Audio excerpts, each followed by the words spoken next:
The following, is a declaration of war. A call to immediate action and the first shot fired around the world. This is all the angels and demons in my stomach readying themselves for bloodshed. This is a promise to better days. And the unbearable burden of always seeking them. This is a soul searcher's call to rest amongst his ruins. I am tired of watching all the things I love die in slow motion. I'm not going to be afraid to let them go anymore. This is a refusal to write poems about tombstones and scratching every dead name from the back of my notebook. I am tired of carrying corpses with me. Something in me is a weapon of mass resurrection. This is no longer treating my body like a burial ground. I can breathe again, and the sky has never felt so welcoming. This is finding all the reasons to call myself beautiful for no reason, smiling when it hurts to. This is my therapist's 2-week notice. Why the fuck do I need someone else to tell me I'm not dead yet? My love is a beast of burden begging to break loose. I mean, it's hungry, but this is not writing poems about girls who don't think about me anymore. This is absolution and a whole host of better reasons to keep breathing. This is bleeding on my own terms for once, and it feels so damn good to know why I'm fighting again. This is depression's last warning and its eulogy. This is nothing short of reclamation. This is skin ripping open and light pouring out of the wounds. I am holy ground now. This is shattering every fucking mirror in my bedroom. And ain't that the most radical kind of self-love? This is an ode to all the days I didn't think I'd make it. This is not a poem. This is a well-written war cry. Today, I'm charging forth to battle, and I won't rest until my body is a red-winged angel with arms wide, teeth bared, and eyes bloody. Remember me this way, angry and alive. Good morning, afternoon, and/or evening, depending upon time zone, and welcome to Neon Lights Roleplay. More specifically, welcome to After the End, an Offworlders story. I am Young Foxy, and I will be your host for the duration of the stream. I have with me 4 devoted souls, or dedicated adventurers with me, because we tonight are all storytellers. But before I do anything else, I'd like to have them introduce themselves one at a time in the overlay order as per usual. So please, whenever you feel yourselves ready to do so, take it away, my friends. Hi, I'm first. I'm Osirix Franco. I play Timothy Shade here on After the End. You can find me at all the places at Osirix Franco, and I'm really excited to be here today. Passing over to Frey. Hello, I am Alicia, Energy 9, or Petty Energy, depending on where you know me from. And yes, I will be playing Frey, who just is looking forward to the next part of the journey. My character's pronouns are she, her. Muted, friend.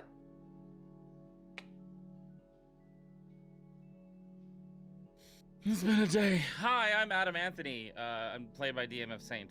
My pronouns are he, him, and I don't know. I just found out some new shit last session, so I don't know what to expect today. Good. Hi, I'm Michelle. I play Arcane. Their pronouns are they, them today, so please respect that. I don't social media. Pronouns are respected or bonks will be delivered. Thank you, friends, for introducing yourselves. And if you don't know who I am by now, I'm Young Foxy, aka Big Foxy, also known as your favorite fox. And I'll be playing everyone that's not these 4 amazing people. Last session, the deaths of these 4 souls culminated in their introduction into the Mortality, Adjustment, and Enforcement Division, otherwise known as May. Meeting a monitor, K212, and adjutant or judicator, Ayala 217 or 217 Ayala, they were briefly informed on several things: the nature of life and death across the universe, the way that those who breach the contract of mortality are adjusted, and what they are: meta-mortal temporal anomalies. But more importantly, brand new May agents. Last mission saw them sent off to a world not too unlike our own here, dear viewer, with some strange caveats that we can't get into right now. And thus, they found their target, a man beleaguered by love's harsh eddies and flows. Down on his luck and hoping for a turn, he found himself moving to, well, not moving at all, remaining even through his own violent death. And it took our 4 to help him move on. And move on quickly, they certainly had to, before strange creatures would beset them. One problem solved, one soul captured by Adam's strange powers. One glittering portal through the veil opened, and our 4 stepped back through. As you step through, the portal slowly closing behind you, you find yourself in the at least somewhat recognizable dark black metal halls of the May central hub. Almost you recognize this room as it seems like most places that head out of the veil come back in through here. It's that sort of same room you entered into. That central globe of energy you all encountered is still there, sparkling and pulsing. It phases a quick pulse across the room as you all step in. A door opens from elsewhere, and in steps a familiar, tall woman, dark hair clipped in a braid, and a scowl of familiarity on her face. As 217 Ayala makes her way into the room, a monitor, which you don't know if it's K-12 or not, they all look the same, but a monitor floats in behind her. Welcome back. How'd it go?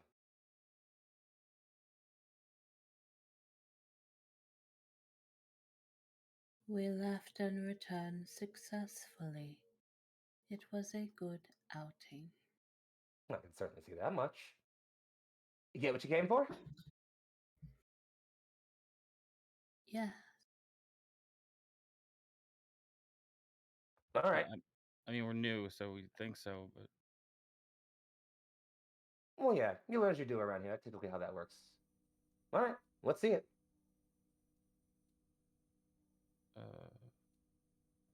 Adam pulls the bag out of his pocket. She quirks her eyebrow. Where's the containment unit? Oh, Adam puts the bag back in his pocket. Wait, no. Is the soul in there? I don't know. Yeah. Still in character. I don't know. The soul has moved on.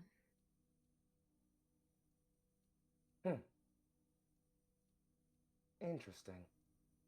212, give me some readings. You'll see the monitor quickly come up and start to whiz its way about all of you. Doesn't make any acknowledgments or scan your faces like it did last time, but it spends a few minutes just flitting about the room for a bit, kind of ambiently scanning the area around you. Eventually, it does stop back in front of Ayala and speak to her. Passing over reading now. Stand by.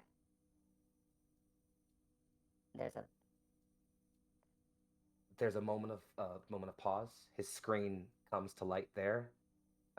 Sort of a flow of charts begin to move through, each one with also a sort of held bio monitor. You can tell corresponds to each one of you. Nothing seems, well, they all kind of just flow with different symbols and colors, so it's hard to read any of them or know what they're saying, but Ayala's face doesn't move or offer any change, just, Well, that explains a couple of things. Listen, I just got this bag. You're not gonna take it from me. Don't want to. Okay. I do have a question for you, though. What's it... How do I explain this? I want to say what's it feel like, but...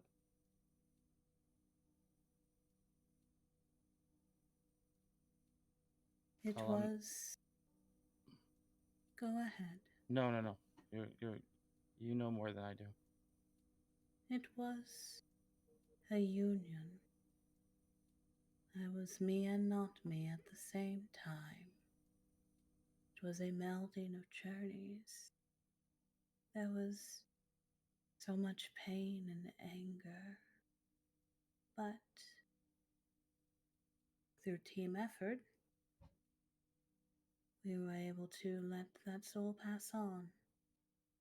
It didn't seem necessary to catch it.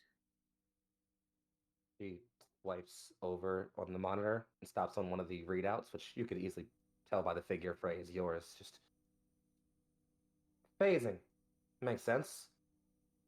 In your life, you're already attuned to our injuries in some way, so in your death, your soul is capable of, well, let's say transposing boundaries. Souls don't work like people do. When you're alive, you have to communicate through actions and gestures and words, but imagine you didn't have any skin or physicality to hold back all your emotions and thoughts. Someone like you is like a porous membrane. You and souls bleed into each other sometimes. I am adaptable.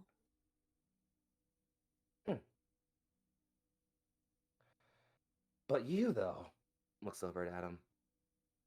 What did you do?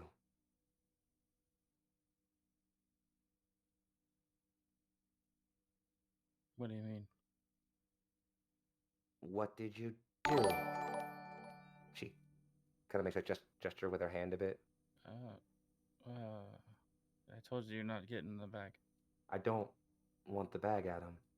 I just want to know how you did it. I just reached out.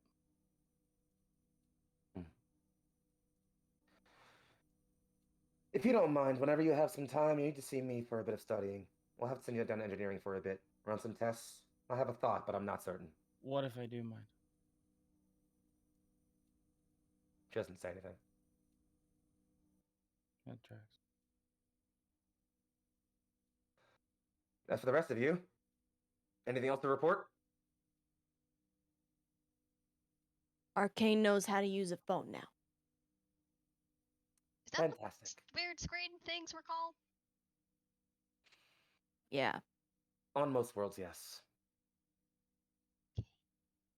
right. Fantastic. You're all gaining new skills at a rapid rate. Wonderful. Yes. Are we not gonna mention the creepy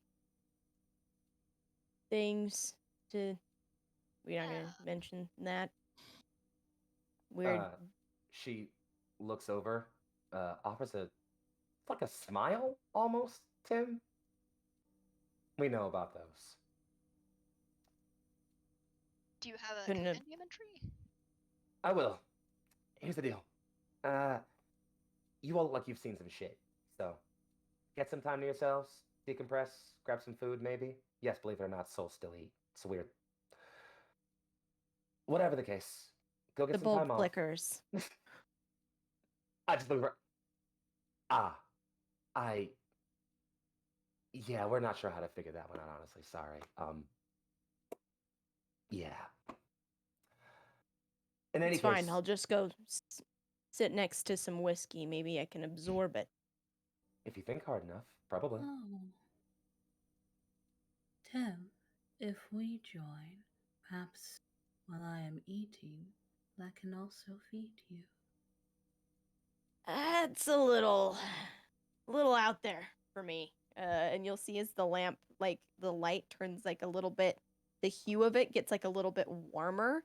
I appreciate the offer, Frey, but it's a little intimate for my liking. Thank you. Kinky. As you wish. Right, well, when your various downtimes are done, you got, well, she looks up at a corner, says, if you ever want to know what time it is, look up at a random corner. You'll see a screen pop up. We sync by cycles. When that says 9, 3 cycles from now, head down 2 halls from the main corridor, book a left, and then notice yourself in a big room there. Where all the guns are. Finding flow path. Is there a particular thing you're looking for? No, Frey's just tracing, looking at the corners, and then as the directions are given, just making sure she remembers that.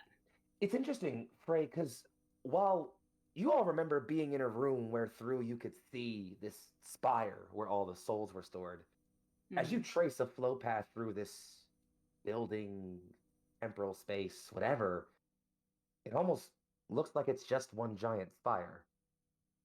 But you're capable of finding the path through the sort of floors and areas to find the room that you're all looking for. The armory, effectively. Or one of them, at least. Interesting. A lot of things around here are. You get used to them, though. Or you stop asking questions.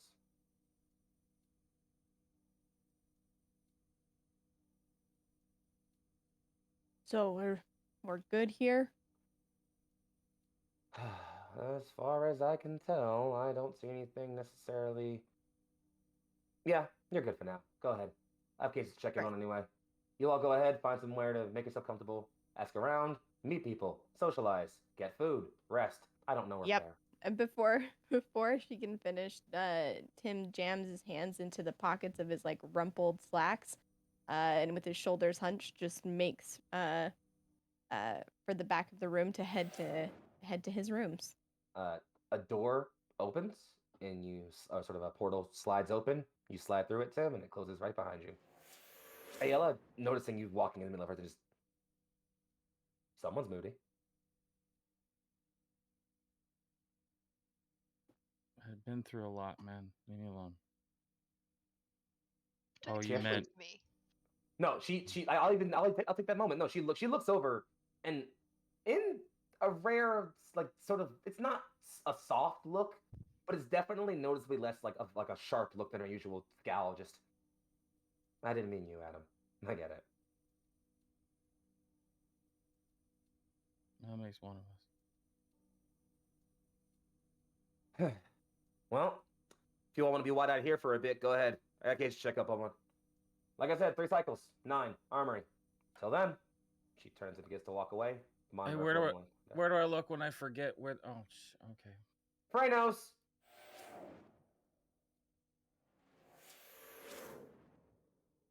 And the 3 of you who are still in the room are left to it for the most part. And you all know that just like Tim, it's mostly just a matter of thinking pretty hard about where you want to go when you leave here, and you basically just get put there. I'll set Tim sort of first, as Tim sort of already said where he was going. This gives you all time to think about where's your character planning on going, and what are they planning on doing. Tim, your plan was to head to your rooms. I believe the idea is to get some rest, maybe, or at least some alone time. Yeah, absolutely. Tim focuses really hard on the room that he's been staying. He might mutter to himself a little bit because it's hard for him to visualize it. I think his first instinct of home is very different. But eventually he's able to kind of pull that image where he steps into his little room. And he would look around, see the bed, go over and just kind of sit on it. He'd go to get, like, in that moment of like, it's been a long day, and go to try to hold his head in his hands. But as he puts his hands up and the shade like tilts forward kind of abruptly, he has to like fix it. And like the next 5 minutes would be him trying to figure out how he can kind of like sit, recline without like disturbing the shade too much off the bulb. But eventually he'd just get frustrated and throw the shade across the room, so it's just the like bulb exposed. And sit kind of awkwardly on his bed, just spending some time with his thoughts. The only thing you'd notice, Tim, outside of the usual drab quarters, my agent's quarters are pretty simple. Your bed is a most sort of like dark gray headboard and setup. The mattress is relatively comfortable. The sheets are pretty simplistic.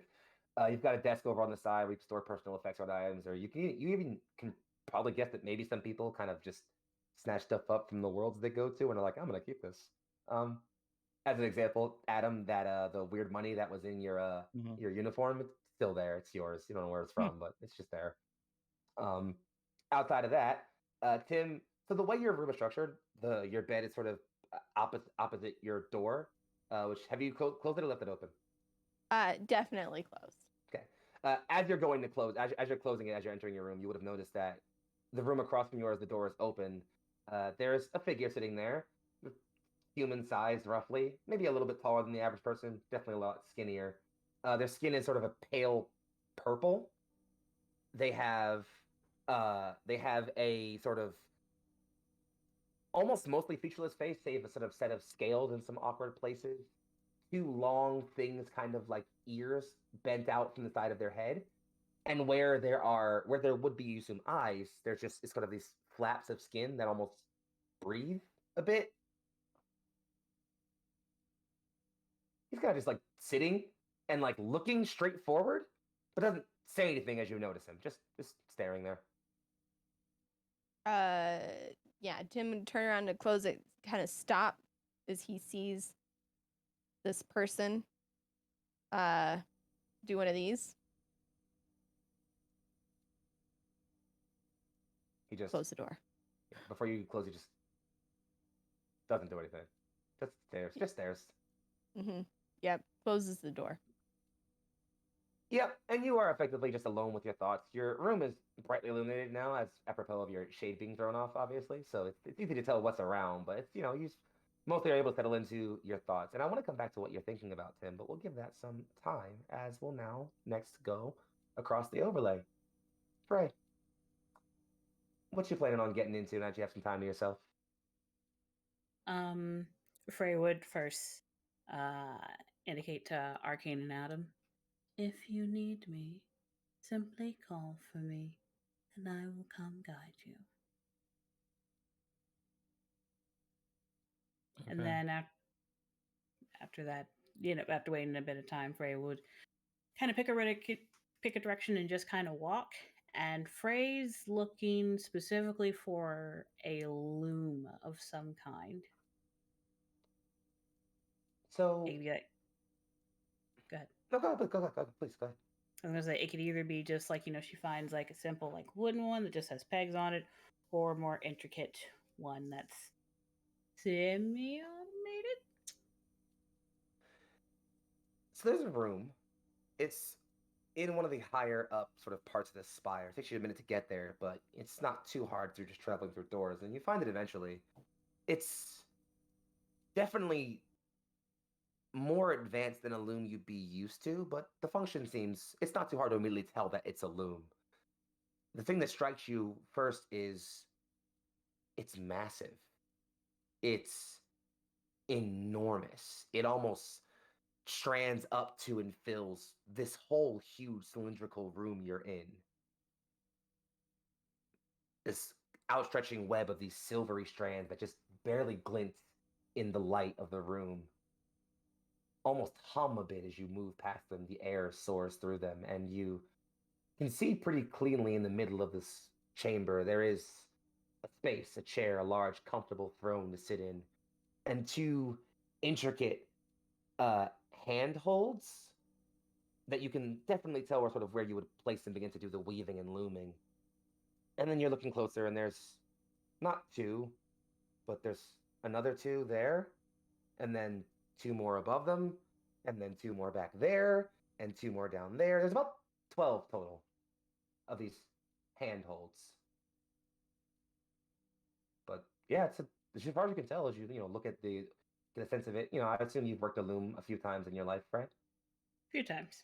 Then it wouldn't be hard for you to easily get a sense of all the different various parts and how they function, even if it's a bit advanced for your world space. You definitely are immediately aware this is a loom. What would you like to do? Frey would like to try one set of handholds, and once you figure out whichever one she needs to use, she'd try and start weaving the sort of bouquet that the soul they released brought for their ex-partner. You begin to sit around, slowly gathering and moving these twin hands you have here, weaving them in this almost surgical art-like pattern, whipping your hands back and forth. And because the loom is so large, you have to put a lot of energy into the motion. It's not sort of the simple sitting and weaving you're used to. It's requires motion. Frey, can you roll me plus any stat you feel is appropriate for this? Ooh. Okay. So we will do it. We'll do this one. Oh God, how do I roll? Press the button. Sure. We'll do that. You know what? This one seems appropriate for this. Cool. What you got for me? And I was gonna do agility, and I Hit it. wasn't sure if I could do, but like I don't know if culture would add for this. I don't know. Yeah, no, I'll take culture. Okay. So then go ahead and roll agility, and you can reroll one of your dice. Oh, that's how that works. That's not how I thought it Mhm. worked. Okay, cool. Pretty solid roll anyway. Well, we roll one of the d6 to see if I do any better. What you got for me? So that's an 11 then. 11. 11's a pass. Success. So you sit and you begin to weave. And as you're weaving, a string slides against another. And there's this light hum across the room. The cylindrical walls just perfect to catch the acoustics and bounce it around the room.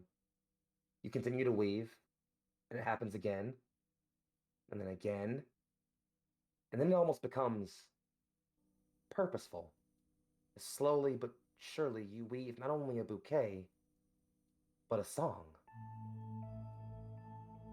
Slow and gentle, this music begins to chime about the room as you slowly watch the room gather and swirl, the light catching the silvery strands you are weaving in slow, gentle melodies.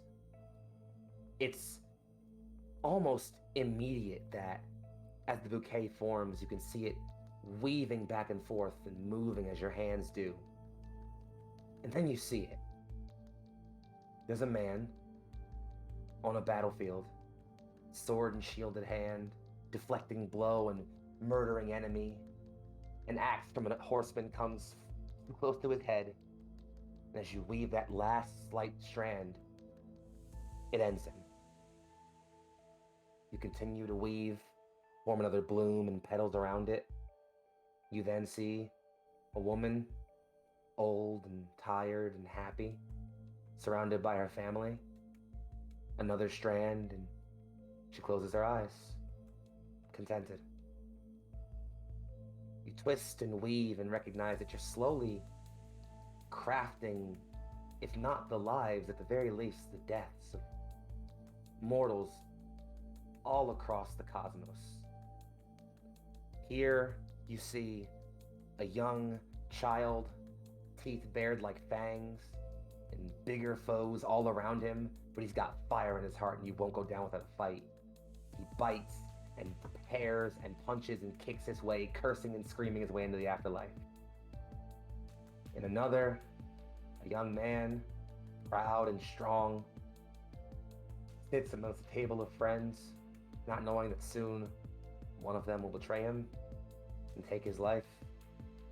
You weave tale after tale, tapestry after tapestry, as it finally finishes, as it finally weaves itself to a close, and you hold this bouquet in your hands, a mimicry of it made of pure silver, light, and strand.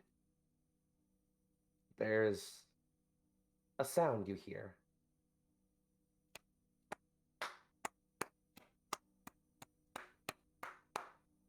And it's not one pair of hands clapping, but 6.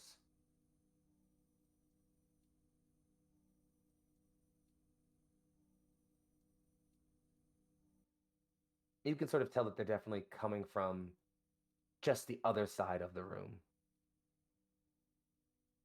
Faye will turn in that direction to see if she sees anyone there. You see a figure, tall, almost impossibly tall, 8, maybe 9 feet tall at this distance, lanky, like almost all skin and bone. They have 12 long arms held out at different angles. Their long fingers sometimes clacking together, most of them still clapping for you. A face completely featureless. And a voice, or two, speaks.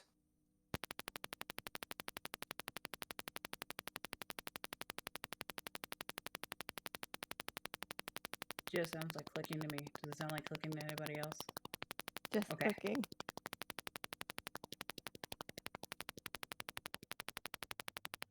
Now it's just clicking forever. I mean, it's a sick beat though. And Get it. Get it. There there you we go. go. Okay, now it stopped.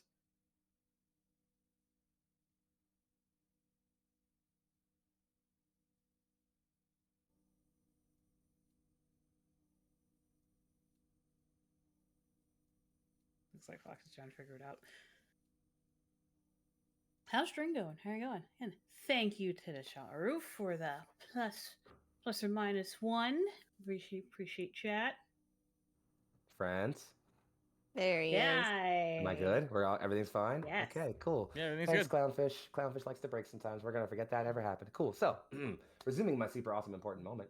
12-handed guy in front of you, featureless face, clapping in front of you, and just says, marvelous performance, darling. The voice sounding like it's almost twinned in your head, like there's two of them, one on either side. Thank you to you all. I hope it was not a problem for me to do this. I apologize if it was. On the contrary, of all the thousands of souls, all the millions of those that work for May, very few have come to share my throne. Introductions are in order. I am called the Weaver. You'll notice the hands almost never seem to cease in motion as it talks. This is where I lay my head. The loom ties together the fates of mortals, weaves their ends. You may call me Frey.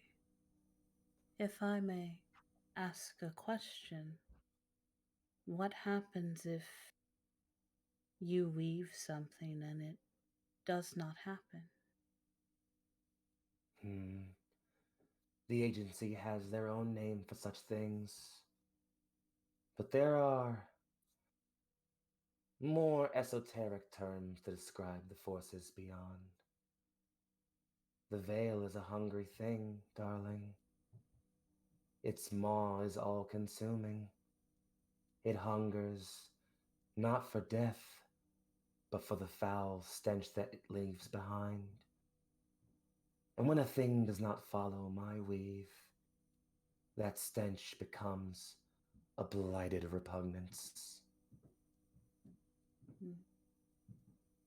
And I am afraid I am partially to blame for at some point that scent going sour.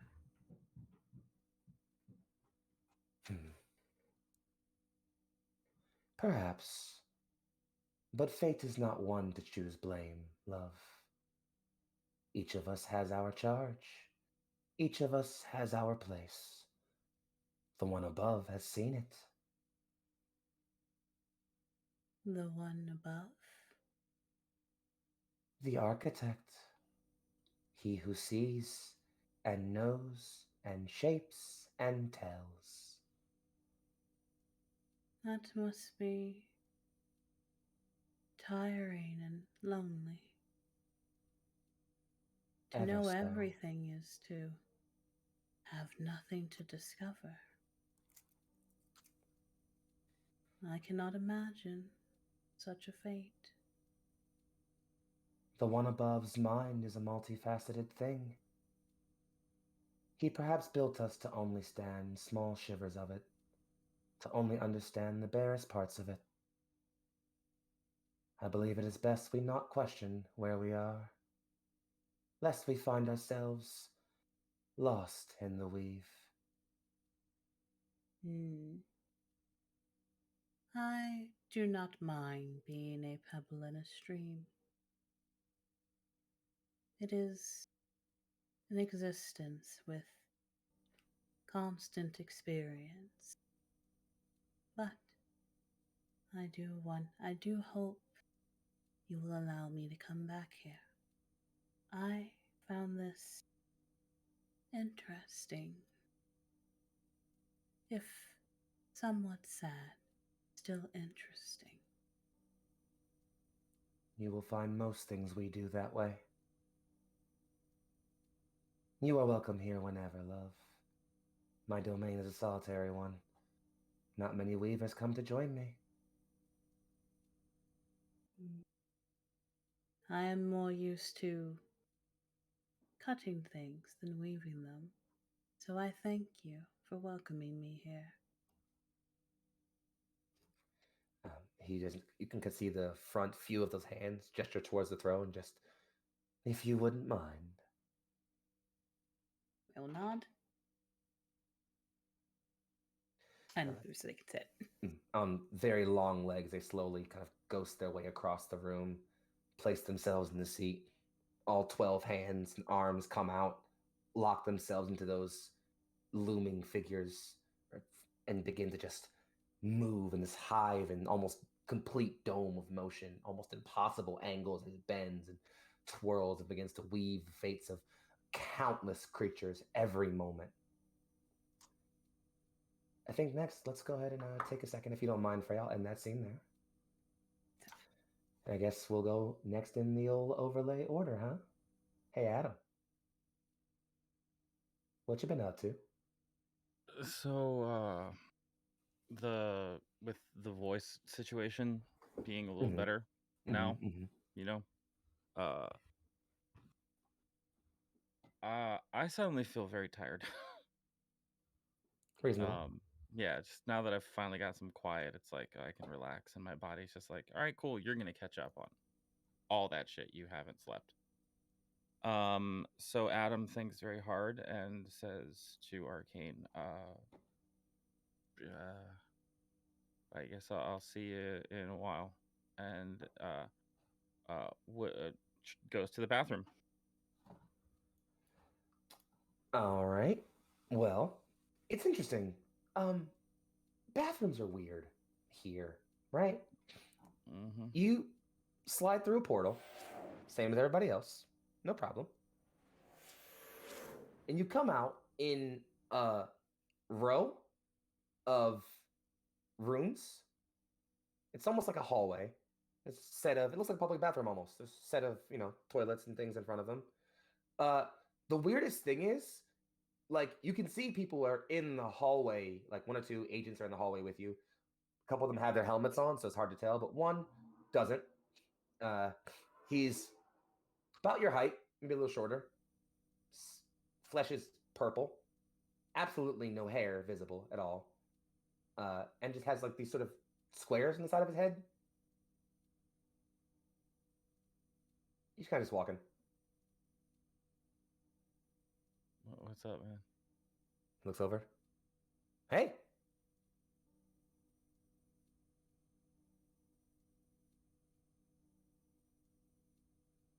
Sorry, we don't talk in bathrooms where I come from. Really? Interesting. Where I come from, bathrooms are a communal thing. That's weird.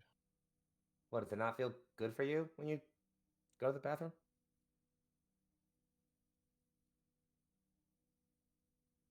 Yeah, but why does that make it communal?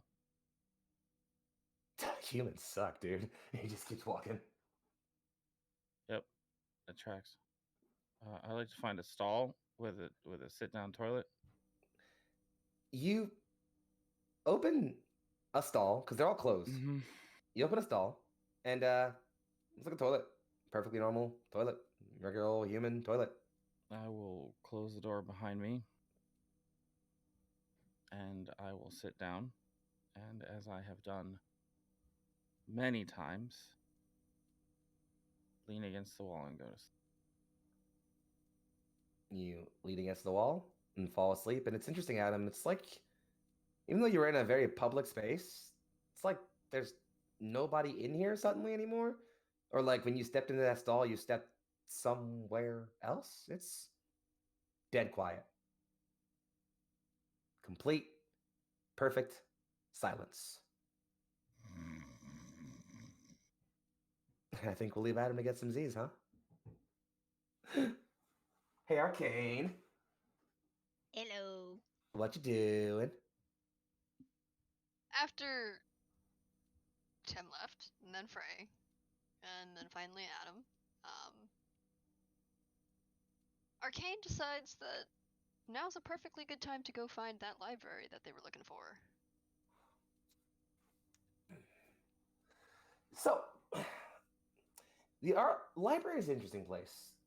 When you step through the veil thinking of the library, you don't pop up in a library. You slide through the portal, it opens up for you, you move through, closes behind you, perfectly fine.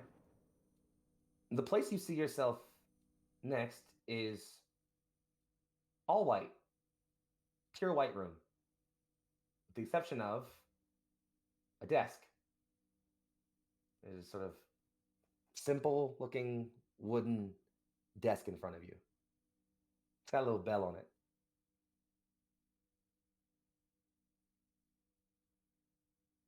Looking for the library. Arcane shifts out of their draconic form. Goes up to the desk and starts poking at it. Is not very familiar with it beyond sitting down at one. Is like, is there a drawer here? Contorts themselves over. The desk seems pretty simple. You're kind of messing around with it for a bit, looking for a drawer or something. While you're looking for it, you ding the bell a little bit, just a little bing, and then you hear just like this faintest slight whoosh of air, and as you're under the desk, you can just hear a voice. Just, what do you need? Buses. Yeah.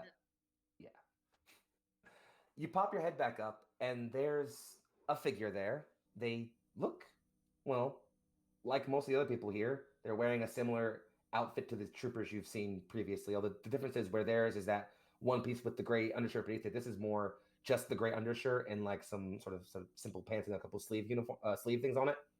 They have a generalized face. They look human, as far as you can tell. And they're just, what do you need? My apologies, good. The receptionist. What do you need? I'm looking for the library. You're in it. What do you need? Where are the books? They're here. What do you want?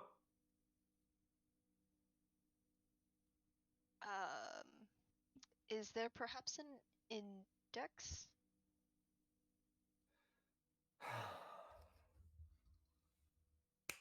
She snaps her fingers. The white fades away. And there is just this huge spiraling hallway going behind her, towering layer after layer after layer, so high you can't really see the top, so far back you can't see the end of it, and as far left or right as you can see. All shelved to the brim with books. Every shape and size of them. You can see a little bit of drool coming out the side of Arcane's mouth. Think of a book. It's here. Tell me you want it. I get it. Or if you don't mind getting lost for the next couple centuries, walk around yourself.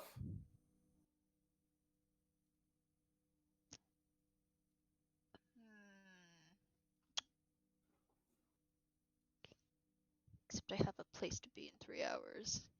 You're dead. Who cares?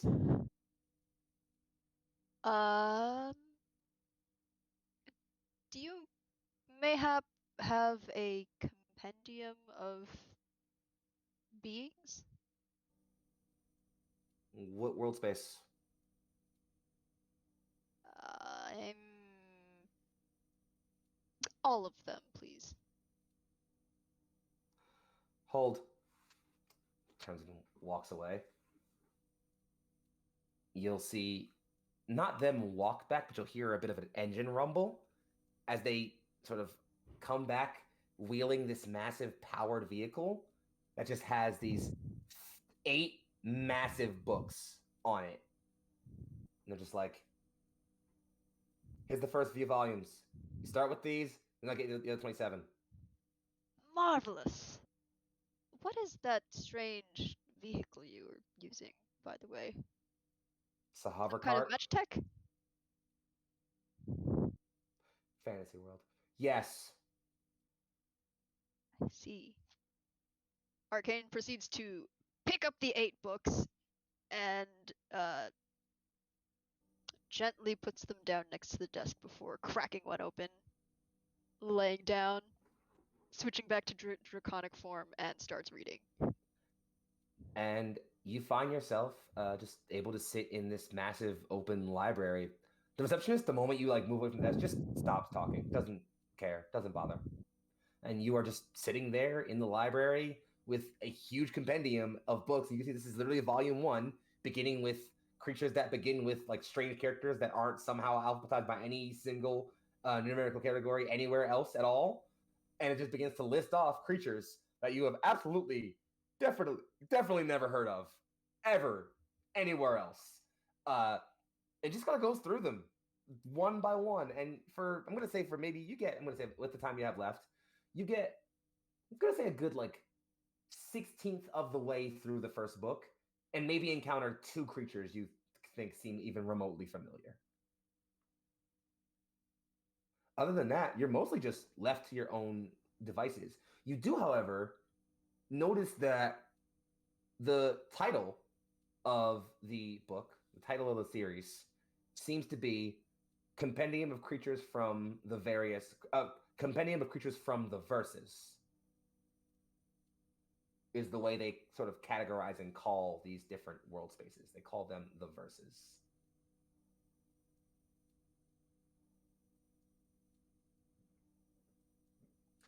So that's the thing you notice.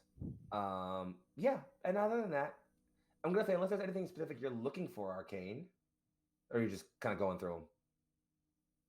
Arcane is going to look specifically for the strange creature that that the group encountered in that weird. They called it a city. Can you roll me plus intelligence real quick?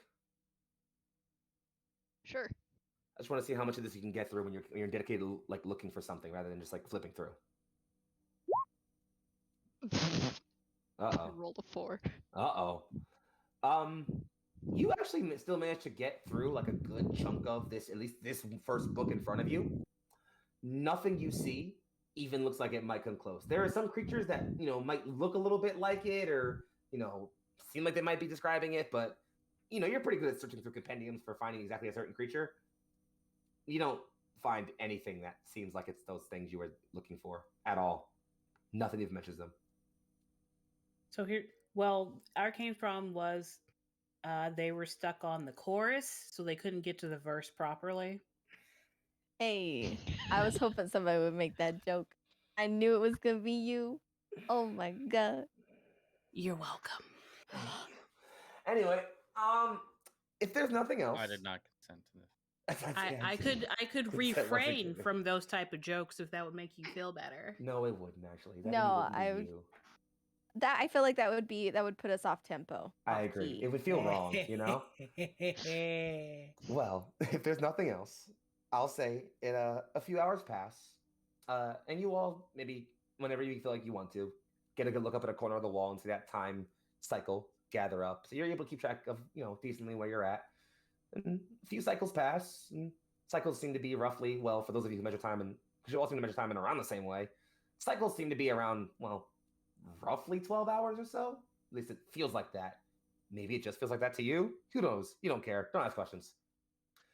In any case, 3 of those cycles pass. And when the timer up front says about 8:50 or so, you begin to figure, should probably start making my way towards that place I had to be in. And I'll go ahead and skip the preamble. I'll say you all reach out to Frey, who is the person who knows how to get to them. Pretty simplistically, you all gather up in a hallway, begin making your way down, and as you all approach, you reach down the long, dark gray hallways, passing agents, some who are looking to be resting or taking to look at repositories or looking over at files or chatting with monitors. Some are even stepping through portals, moving off to do things. Some are coming back. All kinds of different things are happening. And then you finally end up turning towards the armory. There's a large double door that slides open as you all approach slowly on thin gears. you all open to a large, open, circular area out in front of you. And just before that are rows and rows of sort of locker areas. And you've all been around here before you went on your first mission. So you've seen these rows and rows of different equipment and weapons and things. And so I'll ask you guys, a couple things happen. One, you make your way into the armory. The light is an off green. The door behind slowly closes. It's not locked or anything, but it's slow close. The lights still remain on. The voice you hear is Ayala's, 217 Ayala's. Pick whatever you like. Gear up, meet me out front. And then you can see, like, from in front of you, in that massive open area, 2 floodlights just flicker themselves on. And so I'll ask you all, as you're looking at these racks of things, a couple of things you guys would know are your standard gear, which you don't necessarily have to grab. You know, your deception belts and things like that, and your security equipment, your scanners and things like that. There's also a row of all different kinds of weapons, which you would know as they're called anti-life weapons, designed to deal with metamortal energies. And there's a row of them, any shape and size weapon you want. So I'll ask you all, according to not only what you want, but also your character sheets and the gear you said you put on them. What catches your eye? And any of you can feel comfortable jumping up on that.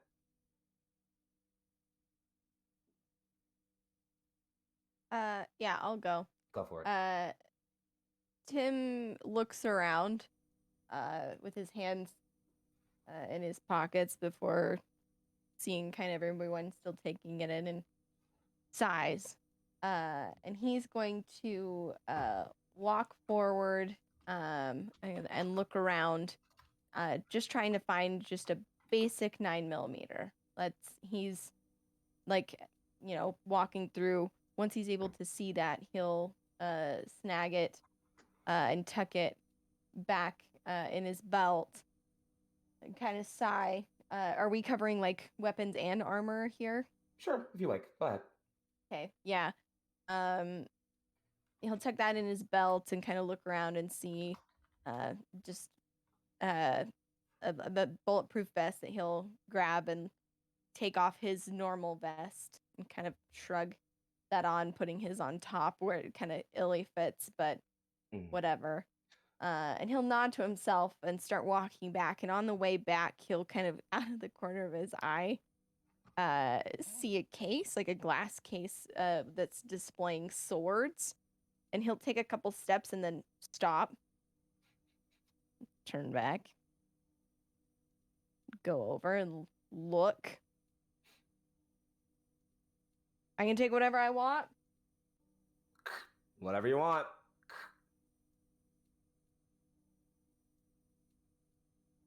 He reaches in and he takes a sword. He puts it over his shoulder and just kind of barely like pinging the little lampshade. Okay, wait, can we clarify real quick that Tim is right now a human-sized robot construct with a lampshade for a head, a bulletproof vest, a Glock 19, and a sword.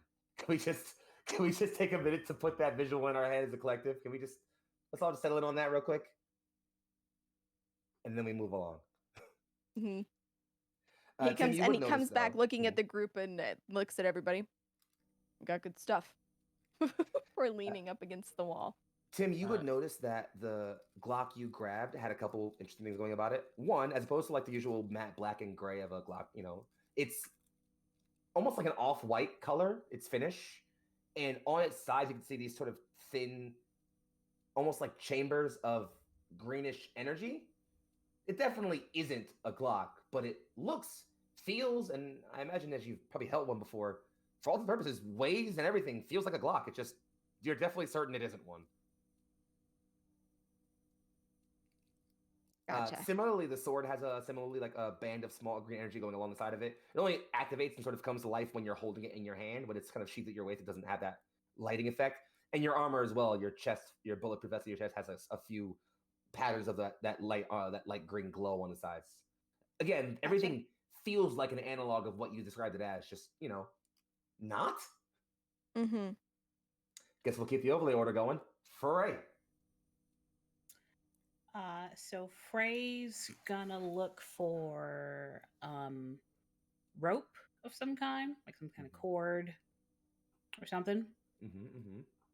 And then also, if there is a place that has daggers, probably grab one of those too. Very simple. Yeah, there's a couple special daggers you can see, and so you can definitely walk over. You can find a couple things. When you look for a cord, you find a couple things. There are definitely a few wire-like weapons. You can see a few things, but directly under those is a couple of handles. Looks like a handle, almost like, I'm sure you wouldn't know what Star Wars is, Frey, but for those of you who are from Earth parallels, it's like a lightsaber handle. Okay. Frey would pick up one of those out of curiosity.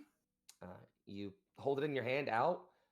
A tendril of energy comes out and lashes the ground.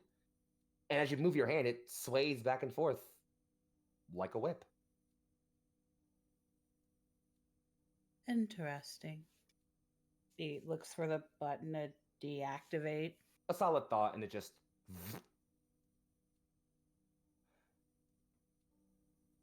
And so let's make it fun for the rest of you, the last two of you here, Adam and Arcane. Tell me if you grab anything, and why don't you tell me what's weird about it?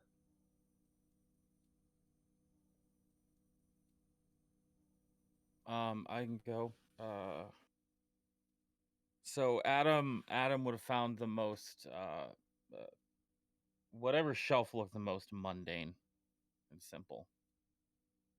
And I have a feeling that he would have been close to Frey because his mind was in a similar place to yours as far as what he wanted.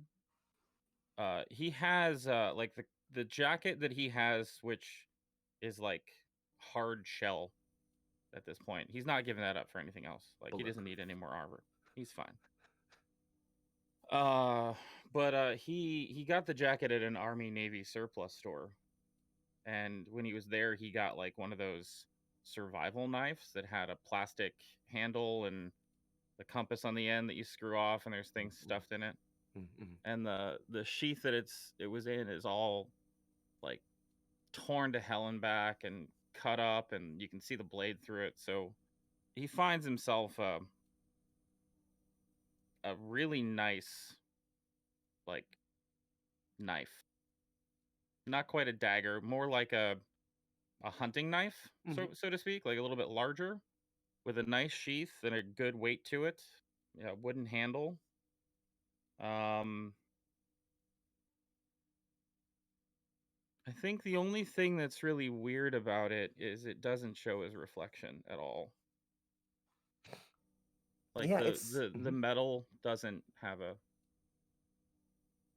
It's entirely matte, is what I'm hearing. Like, there's no reflective quality to it at all. It almost looks like it looks plastic almost, but yeah, very clearly sharp. In fact, as you like move it a bit, you can almost faintly hear a hum as it cuts the air. It's sharp, very much so. Yeah, Adam tests it on like his hand somewhere, and yeah, it cuts. Yeah, it cuts, and he looks at the knife, and there's no blood on it at all.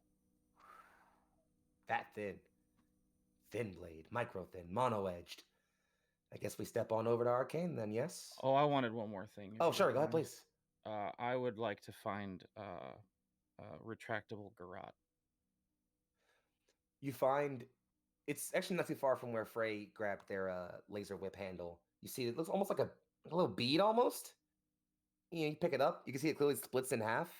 You pull it apart, and there's this thin strand of like energy between it.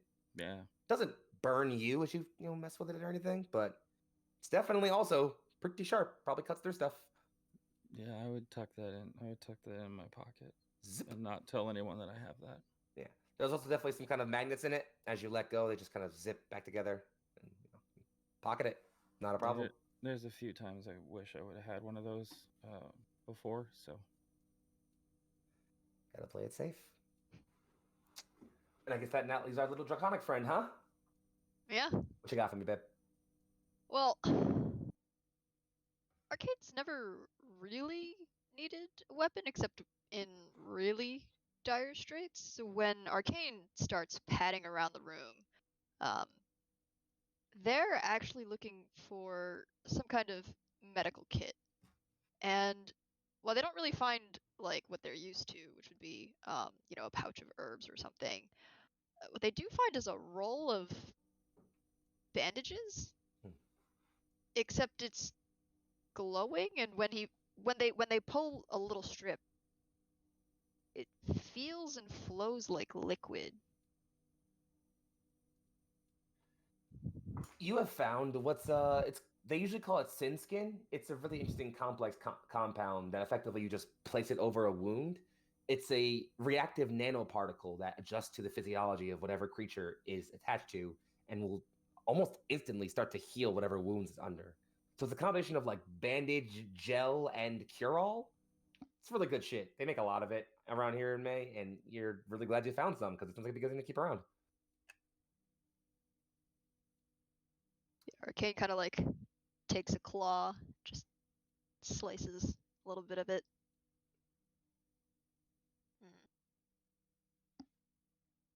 Heads back towards the others.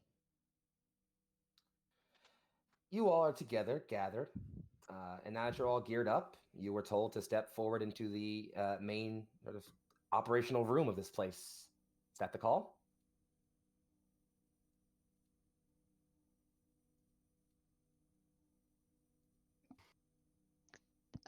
Sarah, you muted. Tim watches as everybody kind of selects their stuff. The only indication you get though is that little swivel of the shade, and then back to the sword that he's like clearly like holding up, and does like a couple of swings, and kind of to himself. Don't cut your Then- lampshade. I've got bandages. And he kind of shrugs, and like looks down because he realizes he doesn't really have a place to put it. But then just kind of like taps it to his back, and there's like a magnet there that just kind of like pull. It's like there's something about his composition that just keeps the sword adhered to his back. Bunk. And he goes, well, shit. All right. That's convenient. That's cutting edge technology. Oh my god. Better. Listen, It's one nice. listen. You are on the razor's edge. I'm Arcane disappointed cocks in ahead you. and is just. I'm just gonna cut the tension, and I'm disappointed in Tim's both of you gonna now. smile, and kind of. Well, all right, you guys. That's all you're taking. Arcane raises a claw, and then holds up a finger. I need to be in my squishy human form sometimes, right? Yeah, and I'm pretty sure that Capri Sun's not gonna do too terribly much. Sun, is there a sun in here? Well, Son? technically, there's two of us, and he gestures to Adam. Oh, I meant the right. Looks at Yeah, Tim. Tim just the bulb flickers. It's never With the gonna twitch get of old. I'm arcades. sorry. With the twitch Is of that- Arcane's ears, they turn back into human form and just like quickly run over towards the armor, and it's just like, Tim, you pick something out. What is all of this? Can I ask for your assistance? Tim, whose shade is still looking at Frey, is going to kind of like wordlessly take a couple steps forward, and over his shoulder go, I sure hope I'm clever enough to figure it out, as he kind of helps you find the appropriate sized vest that to match his, and he'll actually like get down on a knee to help like get it put on and strap it. Have you ever like had it when you like get fit for a life vest, how they like kind of pick you up to make sure you're actually buoyant? Tim will do that with Arcane, where he'll like stick his hands under and like make sure that the vest like is going to stay on your form. Kind of give you a good shake and like pat a little bit too tough on the chest and go, all right, that ought to do it. It's much There's these little appreciated. pockets. You put snacks in there. My, the inventions are quite amazing. As you all begin to step forward towards the main chamber, the lights focus in on the voice you've been hearing for the long time. It's 217 Ayala. She's across from you, not far, maybe 3 or 4 feet, 5 total, about. Just, you all look good, like agents. It's not bad. Right. So, those creatures, the ones you saw, they're called Veil Walkers. And we'll come back to the explanation of why they're called Veil Walkers and what the fuck they are in just a bit. Friends, we're going to head over to a quick little intermission, give our players some time to stretch their legs, get some food, check in on themselves, and we will be right back in no more than 5 to 7 about tops. In the meantime, don't change the browser unless you need to go check on something important. Do refill your drink or snacks, and do tell someone they're cute, because they are. Okay, bye. Fox, you're cute. Oh, damn it.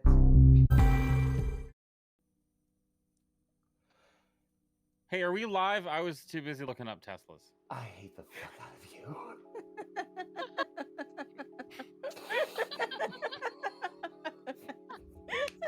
Somebody ring the bell. Fuck's sake. Amazing. I was ready. If you're not having fun at your table, you're doing it wrong. You got me. Fair enough. Welcome back to After the End, folks. I'm your host, Young Foxy, and I have my 4 adventures with us. Where we last left them off, they had stepped back into the May agency, spent some time to their lonesome, gathering their thoughts, meeting some people, and doing some things, and have now gathered themselves in the armory, assembled themselves with a variety of armaments, some more weeby than others. Regardless, they are now assembled in the front when they were addressed by 217 Ayala in the main room of the armory, and her exact words were as follows. Those creatures you saw, they're called Veil Walkers. That makes it sound like we're going to see him again. You will. Plenty of times. Great. They're a persistent thorn in our side, I guess. Thank you for the raid, by the way, Cole. Appreciate you. You see, the veil's alive. At least that's the best way I can explain it for you all. This space between mortality and the other thing, it's conscious. Wasn't always, but it is now. There's something in it. Something hungry. And those, or more specifically, she claps a finger, and some holograms kind of phase in. 4 or 5 of them that look just like those little buggers you guys saw. Pale gray skin, multi-armed and uneven, asymmetrical, wide maws and otherwise featureless faces. And as they look at you and growl and groan, you see the pure, strange starlight of the void and the veil down their gullets. These are how it manifests, that hunger. We don't know a lot about them, but we've been cataloging them for a while. We know they track metamortal temporal energy. They smell it. More interestingly, they consume it. That's why you all saw it on your last mission.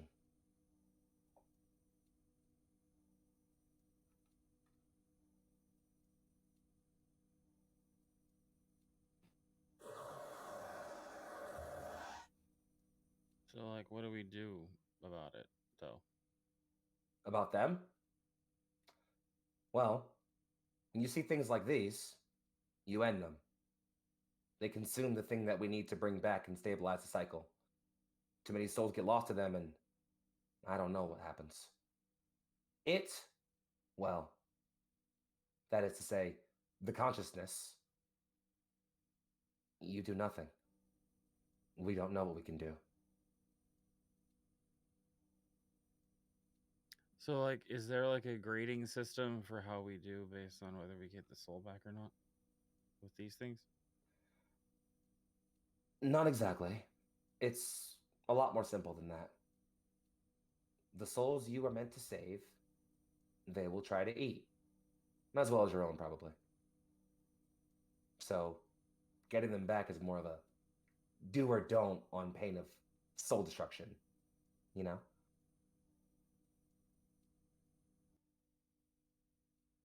Yeah, of course, I know. Mm-hmm. Listen, Adam, the less questions you ask around here, the simpler things get. Yeah, I'm learning that real fast. Mm-hmm. Speaking of learning, time for training, kids. You all didn't get those weapons for nothing.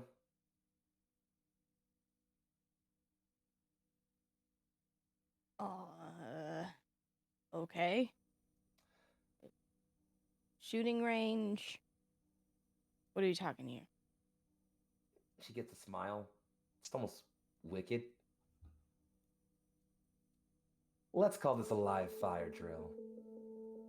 Are they? And she snaps again, and the figure that is her in front of her shimmers out of existence. And there are just you all and those 5 Veil Walkers in front of you. And they all just and lock eyes with you all and start skittering. Adam will go stand behind Tim and try to hide behind the lampshade. Do you actually like reach out and like touch it, or do you just kind of bob behind? I'm sure I like bumped it as it was going. Yeah. It's like kind of wobbles a little bit. Yeah. I don't know how tightly it's secured on top.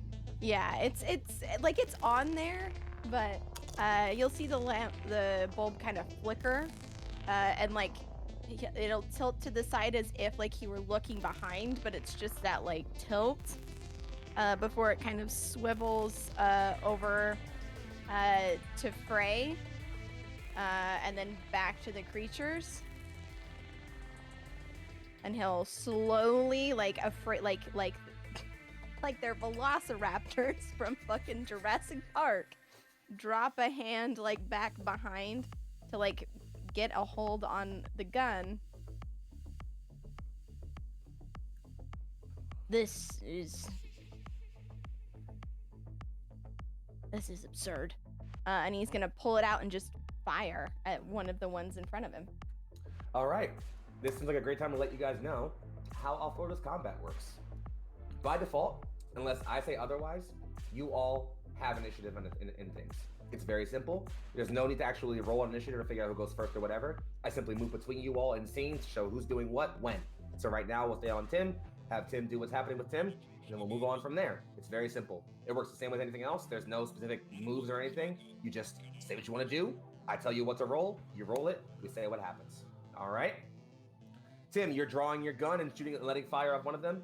You sling the not Glock from the side of your holster, let off a shot. It sails out with this crackling bolt of pure green energy. Go ahead and roll. I'm gonna go ahead and say roll whatever you feel like would be appropriate for this. Give me a stat that you think would fit for this. I mean, like to me, it kind of seems like agility or strength. I guess I don't know. I'll take agility. Okay. If you have a thing that you think might help, you can feel free to add that. Or I have sneak, so my idea is that because he was like careful, like kind of, and then a surprise shot maybe. Makes sense for me. I'll take it. Go ahead.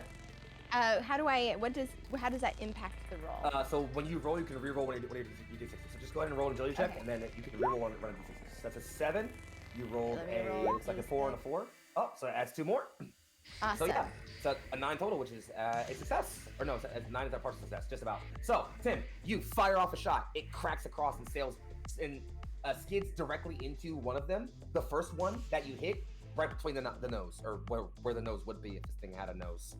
Sails in between, sinks into the forehead, it skitters over. You'll see its legs kind of just curl up on it, almost like it's a dying spider, and it stops moving. The other four, however, immediately go skittering around, like they immediately recognize, oh, okay, we're fighting. Great. And Tim is then going to drop low, and crouch, just trying to start flanking them, so totally exposing Adam, just like that tall, lanky, drop and run. So Adam's just standing there. Perfect way to pass the scene over. Adam, you are hiding behind Tim's comfort and lampshade. You hear a bolt fire out from what you assume is Tim's gun, and then a strange groan as one of these things falls over dead. And then the next thing you know, whoop, Tim ducks away off to the side to flank, and there is 4 Veil Walkers now still skittering around you, and they are all starting to move around you. One or two are already starting to clitter over the walls, and they are coming towards you all rapidly. What you doing? All right. I thought Tim could see me. I could never tell what direction he's facing with that lampshade. And I hoped he would stay in the way. I would like, first of all, I would like to use one of my abilities, if you don't mind. And there's multiple reasons I'm doing this. I would like to use Scanner. Specifically, I'm looking for surface thoughts of their intent. Is it to actually kill us, or is this gonna get out of hand? Is us getting erased from everything their intent? You reach out to scan these things, and you recall that there was sort of a feeling when they were last around, this strange presence that kind of pressed down on your already psychic senses. The first thing you recognize when you reach out to scan is that that's not there at all. As you scan over these Veil Walkers, nothing. Blank. And you almost get the sense that because they had a presence, that shouldn't be the case. I'd say you're a smart enough guy to recognize that these are probably fakes of some kind. Holograms, constructs, robots, you don't fucking know. They're fake. I will... Yeah, I think Adam just takes his knife out and waits for them to come at him. You got your knife out? Yeah, I don't think he's going after anyone. I think he's just... Alright, keep the scene on you right now. You're watching, keeping your eyes moving back and forth as one of them. There's one that's skittering up the side wall, gets a good lock on you, and gets to leap down at you, but you are definitely already ready. Act first. Gonna go ahead and say roll plus strength. Yeah, I got that. Is this still okay that I'm rolling regular dice? Yep. Unless you have a skill that applies. No, I meant actual physical dice. Oh, sure. Go. Do it. Yeah, so it's a 7 with strength. I think the new weight of the blade that I have, I'm definitely not used to that or to use that in combat. And probably almost drop it as I go to protect myself. And you get a good thrust up at it, and you're, maybe perhaps through luck or through being pretty careful, you get a good shot at it. So you dig the blade in. You're probably going for center mass, but you get a good where one of its 5 or so shoulder joints is. You dig down into it and begin to drag it down to the side and kind of pin it down. Your grip slips a bit, you still kind of keep a hold on the knife, manage to pin it to the ground. But unfortunately, as you slip a bit, one of the arms kind of just swipes out at you. Gets a good slap in your jacket. Take 1 damage from it if you don't mind. Yeah, my jacket has armor 1, so thank you for that. There you go. Yeah, I'm gonna need you. Listen, I'm gonna need you to have less arm joints. It's 5 damage. Enough. Yeah. You, with the blade in, you say, I need you to have less arm joints. Rip down the 2 arms that you had on that side, clean off. It screams and roars, and just like the one you saw in front of Tim, falls over dead. I've been in plenty of fights before, but this is really easy.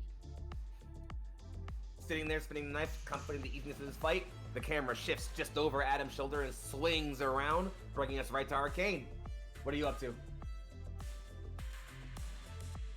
Arcane kind of backs up against, well, they're positioned in between Adam and Frey, and they kind of are evaluating how squishy they are, and whether or not they should move in front before just shaking their head and then swiping a hand. Following that is like a stream of Arcane is using their telekinesis to collect what molecules are in the air to form a kind of liquid and throw it at the remaining 3 Veil Walkers. Hopefully to ostensibly to either freeze them in place if they have the time to get that spell off, or to at least slow them down. Arcane, do 2 things for me. 1, go ahead and roll plus willpower. 2, tell me what it looks like when you use your magic in this way. As they're all seeing, essentially for the first time, you're all seeing Arcane use their magic. So, please, tell me what this is like. So, what Arcane is doing, is they're kind of taking measured breaths, and you can see kind of like a puff of what looks like green fire come out of their mouth, and this is their human mouth. But as they swipe their hand, you can see their fingers move and it looks like green letters are being written in the air. And as they breathe out a final time, the breath mixes in with what, like, it seems to be condensed liquid before it mixes in with the lettering and then freezes over as it splashes. You all watch this wave of energy, lettering, and telekinetic force wash over from Arcane's fingers, weaving from their hands across the chamber. And what you got for that roll, Arcane? 12. Oh gosh. Everyone in the room cannot help but notice it suddenly feel heavier. As if like someone just suddenly added a 30-pound backpack to your bag, and you're just suddenly, just for the briefest of moments, feel this shuddering of force. And as you all look over past Arcane's flaring green flame mouth and glowing eyes and the hand of energy waving past, those 3 Veil Walkers, the one kind of up on the wall, 2 scattered to the floor, just freeze. Like they literally can't move. Arcane, you effectively, as long as you are maintaining concentration, have a perfect magical hold on these 3. They can't move. And I guess with the reactions to that, we'll slide right on over as Arcane's magical energy washes forward. The camera follows it in, sees these creatures freeze, pivots over, and Dutch cuts right back in. Frey, we're on you. What's up? Well, seeing that the creatures have been pinned, Frey, and this is something I meant to do when we were in the armory. But would there be any kind of like goggles in the army, like almost like ski mask like there? Because Frey would have grabbed a pair of those. Okay, yeah, definitely. Mm-hmm. Okay, cool. And so Frey, seeing that, because obviously Frey's, said finding flow paths most of the time. She's a pilot, that's what she does. Mm-hmm. In this case, seeing the enemies pinned down, Frey instead, touching hand to these goggles, says, "Finding targets." Activates the whip and then just lashes out at like the first at their first designated target. Please go ahead and roll me plus agility. Can do. See this? Did anybody use that +2 we got from chat yet? I don't believe so. I'm gonna use it then. All yours. If everybody's okay with that. Mm-hmm. 9? Oh, because you rolled a 1 there. Sure did. Listen, it's a 9 with a 1, still good. You lash out, a crackle of energy singes forward. It almost like the whip when you were first holding it maybe went a good like 3 or like a 2-3 feet, pretty sizable whip. As you lash out with it, you can see it just wipe a good 15 feet in front of you to lash out and reach one of these things. It slices through the 3 of them that are frozen. And while 2 of them are still growling and making their weird sounds, one as you hit it just freezes. You see the top half of it just slide off. The other 2 are definitely kind of glancing back and forth between, the 2 of them that are remaining and the last of you. They almost seem like they briefly want to like recoil or back off, but then there's sort of, and they begin to like try to like at least try to break the bond. But as they're still held by Arcane, they can't run forward at all. We cut the camera back around, and Tim was going off to flank them. What's up? Yeah, Tim, with the gun out as he was like running around low, is going to try to take another shot at them as he's trying to get around the side. You skid to a halt, gun ready and raised. Take your shot. It's an 8. All right, go ahead and what's your gun's damage? With this, where it's just a pistol, it'll be a D6. Roll it for me. 1. So you slide to the side, put a shot in it. It slinks over, but you kind of catch it in like the shoulder mass. It definitely does still burn a hole into it. You can see almost through that hole is that same glittering starlight of the void. It looks over at you and offers a real quick hiss at you, like it's really clearly very pissed off about that. But it looks weakened, but not necessarily dead yet. And I will say, as a result of what you roll when you check your attack check was a 7 or 8. 9? 8. Okay, so 8. I'll say with the 8, it definitely tries to like get at you. In Arcane, you can feel like a bit of a pressure on that bond you're holding on it, but it's just can't break it yet. We'll slide the camera. Go ahead, please. Yeah, it took Tim a second to realize like what exactly Arcane had done, but seeing that it like isn't able to move, the lampshade tilts to the side like confused, and he moves to holster his gun. You holster your gun, just as the camera slides in between that slip between your elbow and chest cavity, comes all the way around your back, and we find our camera panning right down on Adam, who has just dropped and sliced off the arm of one of them, and there's 2 left. You spin your knife back into place, Adam. We're on you. What's up? Knife goes back into the sheath, clean as a whistle, no blood whatsoever, or whatever this thing bleeds. And noticing if one of the two or both of the two are still static, right? Mm-hmm. Yeah, noticing they're not moving, I would just simply slowly walk over and pull out my garrote and put it around their neck and tighten. Going for one or both? Just one. You go for the one that's already been hit by Tim or the other one? The other one, I'm pretty confident. I just downed one myself in one hit. Yeah, sure. Go for it. Go ahead and roll me plus strength real quick. Again. Yeah, to squeeze the life out from his neck and do it. Slice it through. That's a 7.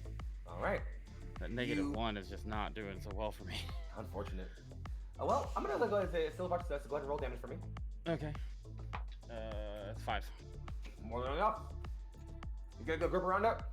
Wrap it one time around your arms, maybe twice. Pull, and it's a good moment of pressure. It's like a good cut of meat. Once the knife gets like that first inch through the meat, it's just swing, and the head just. Yep. Anybody that's looking would see the head, and then it would slide out of place, and then Adam would just be standing there behind. Mm-hmm. And while the body still scrawls around for a second, it very quickly just slumps. And you're free to drop it. Less joints. Fair enough. Contemplation of joints happening as we drop from our slumping deceased one, dropping, panning down towards the head, sliding across the floor, and then panning back up to the blissful and still magically focused face of Arcane. You got one held in your magical grip with telekinetic force, and there's only one that one left. What you won't do.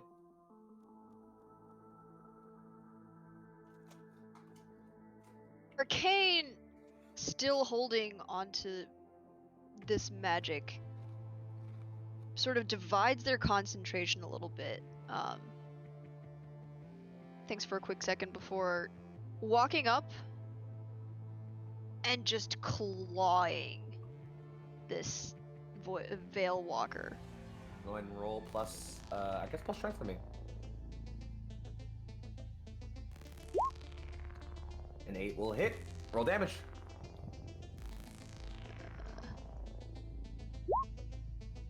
Four. You come up with your claw on this last wounded one, Arcane, and at that last second that you're going to claw it, your concentration slips just for a moment, and it gets its freedom, and it goes to jump up at you. You claw into it, and you all watch as Arcane's claws don't just dig into, but through this thing. This faint blue glow etching through Arcane's nails as their hand just swipes into this thing, cuts it to ribbons. That hand does kind of get a good swipe at your like kind of neck and facial area, Arcane. So I need you to take for me only 1 damage as well. Also light armor, so There you go. And it just falls over. And slowly you all notice that the growling and the skittering all come to a stop. Not bad. Not bad at all, Rooks. Is that supposed to be challenging? No, thankfully for you all, the skulkers aren't even that bad. The things you just fought. We call them Oh. skulkers. There. Like there's more than one kind? You'll see her phase back in like a hologram. Well, there's a few at least. Do you want to know, or is that not worth your time right now? I'd like to. Yeah. Snaps a finger. You'll see another hologram zip in. It's just one of those things you just fought again, many-armed and hung over. We call these skulkers. They usually move in packs, hunt stray souls, and crawl along on walls. They're also capable of slipping into pockets in subspace, so nothing is really safe. It's hard to pin them down. You give them any kind of room of entry, even when it's not in three-dimensional space, they'll make it work. She snaps again. Another one pops up. This one looks like a floating torso with a wide sort of mouth in the middle of the torso. And then there are 2 hands hanging down from either side of it with long fingers. Trackers. Not much for a fight. Usually not going to be hanging around too long when you see them. But you'll hear it just bleat.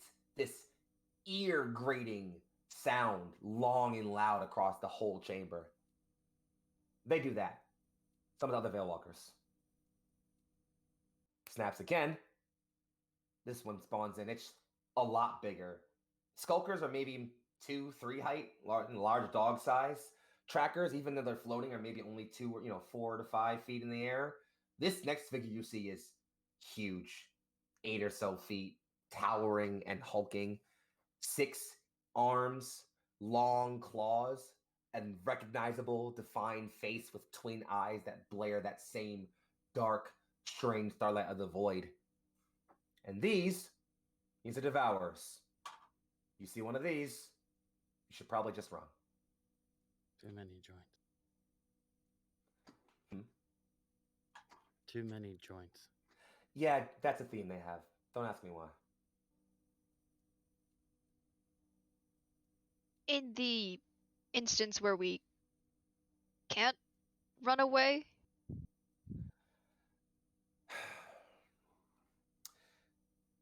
Well, I'll tell you this. Last squad of Rooks I trained up got deployed somewhere in, I think it was in the Cistern cluster.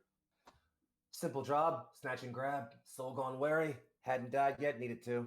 Pretty simple stuff. It evaded them, dodged them for a real long time. They couldn't get a handle on it. They kept the skulkers and trackers away, but eventually, one of these things came for it.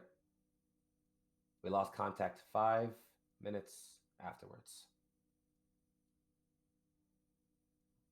What you do when you see them is you use your training, and at least what the skills you've shown here show you all know how to at least hold yourselves together in a fight. And if there's a god you believe to worship, pray to it. I'm kidding, just call for backup. That's good, because God's dead. Good, you're keeping up. Well, fuck. She was right. I mean, depends Which- upon. God. Oh. My apologies. I'm not familiar with monotheistic religions. It's, I was just making a joke, but it got serious all of a sudden. Nonetheless, you're all at least competent fighters to some degree. Those skills you have there will be helpful to you. The Veil Spawner. They're a new threat. They're dispatching not just wayward souls, but agents too. You all need to be careful when you're in the field. There's a look of genuine concern on her face. She's not eating a chip though, that's just me. I kind of love it where she's like very serious and all of a sudden there's a chip that she's just eating. You know what? Fuck it. That's canon. She's eating chips right now. I don't give a fuck. Fuck it. Ori, is that you? Ori!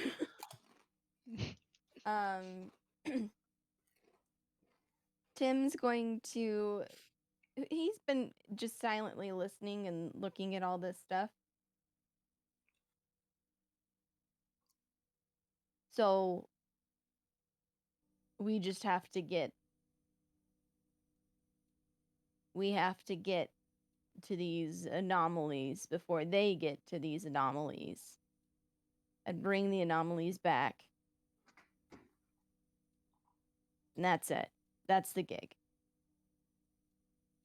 Pretty much. To nail it down to simple things.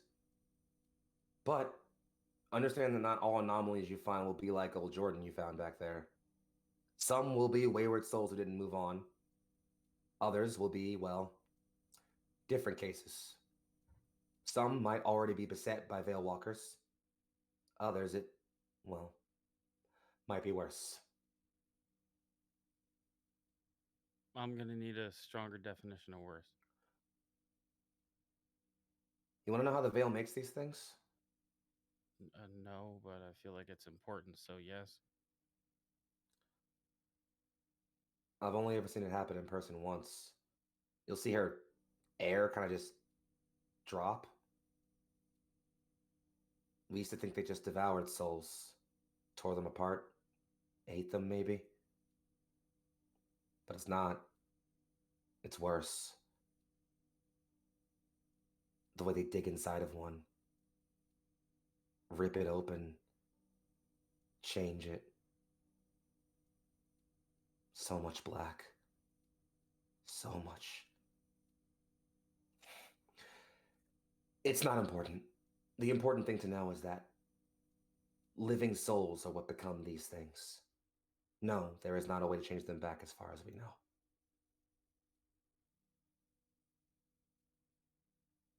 Okay.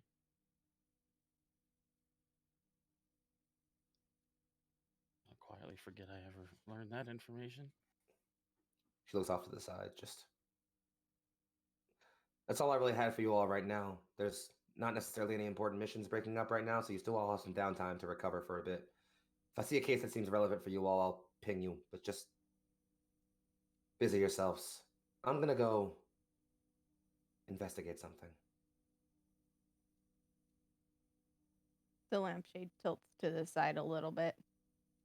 And then like moves back.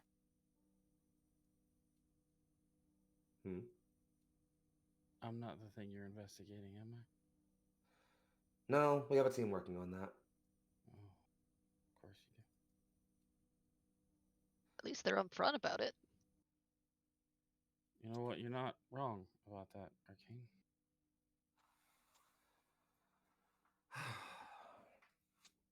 Well, I'm gonna leave you all here for a bit. Feel free to hang out and swing your new weapons around for a bit. Nothing in here actually breaks, so go wild. Otherwise, you'll hear from me soon. Wait, like nothing? She holds out her hand, lifts her like coat, pulls a sidearm. Doesn't look that different from the one you're holding, Tim. Puts it up to her hand, pulls the trigger. You'll see her grit in pain, and then show you the hand. No hole, no wound. Nothing. You'll feel it though. Hey, Tim, you want to find out what happens if your lampshade gets torn? No. Yeah, me either. Right. Well, I'll leave you lovebirds to that, all right? You be safe. And you'll see that image of her just kind of fade away.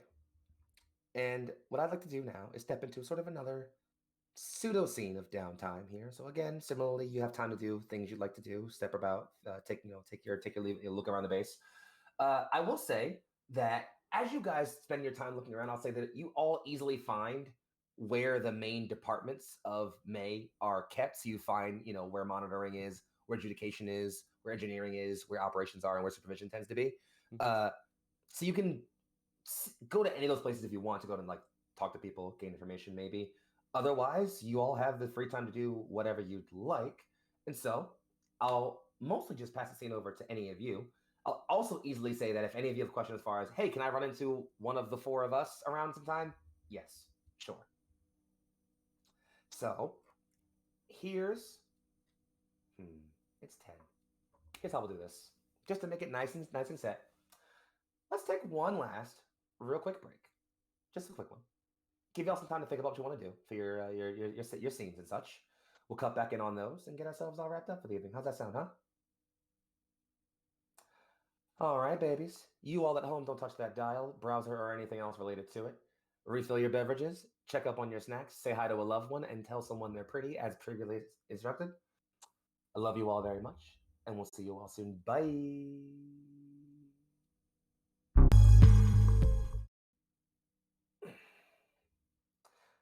Good evening, afternoon, and/or morning, depending upon time zone, and welcome back to Neon Lights Roleplay. More specifically, welcome back to After the End. Our adventures last saw our party in the armory, learning to fight the Veil Walkers in the only way possible. First-hand experience.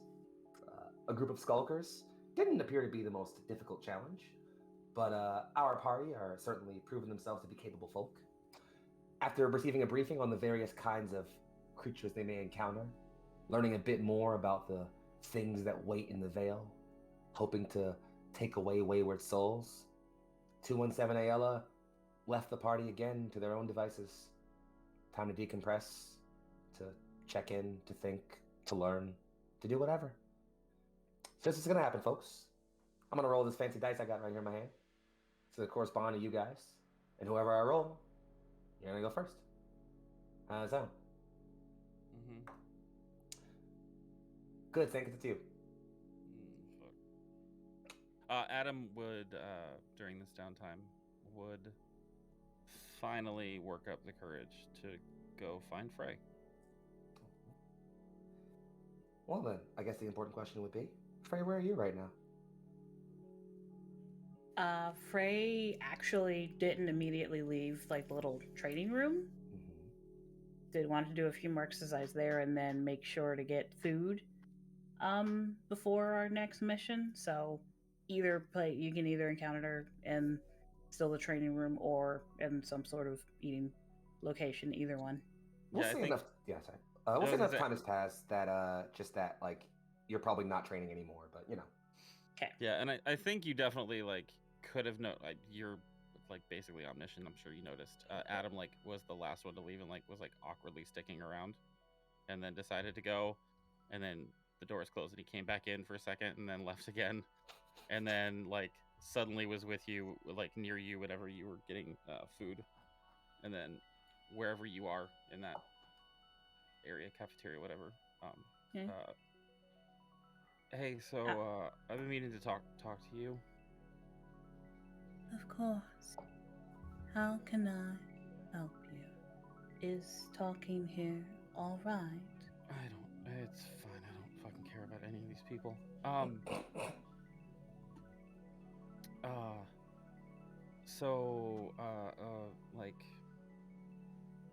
So we kind of shared a little thing, a moment back there that last time that we left. Yeah. And you could experience and hear whatever was going on with them, that person. Jordan, yes. Yeah, I don't fucking care what his name is. Could you hear the things in my head? I could hear other voices, but Whether they were in your mind or not, that I could not tell you. Okay, well, I guess that kind of answers my next question, because I was gonna ask if you knew what those voices were, because as soon as Do I not. did that thing, they went away. So, Part of the reason I am on this journey is to learn things I do not know. There are many things I do not know, but if I can be of any help, I am more than happy to help, Companion Adam. yeah, just if we have another moment like that, if you could pay attention to maybe what they are. I don't know. It's you. Listen, you do whatever you want. If I can help you with anything like bus schedules and which bus drivers let you sleep on the bus, I can help you with that. I don't know what else I can help you with. Your presence helps.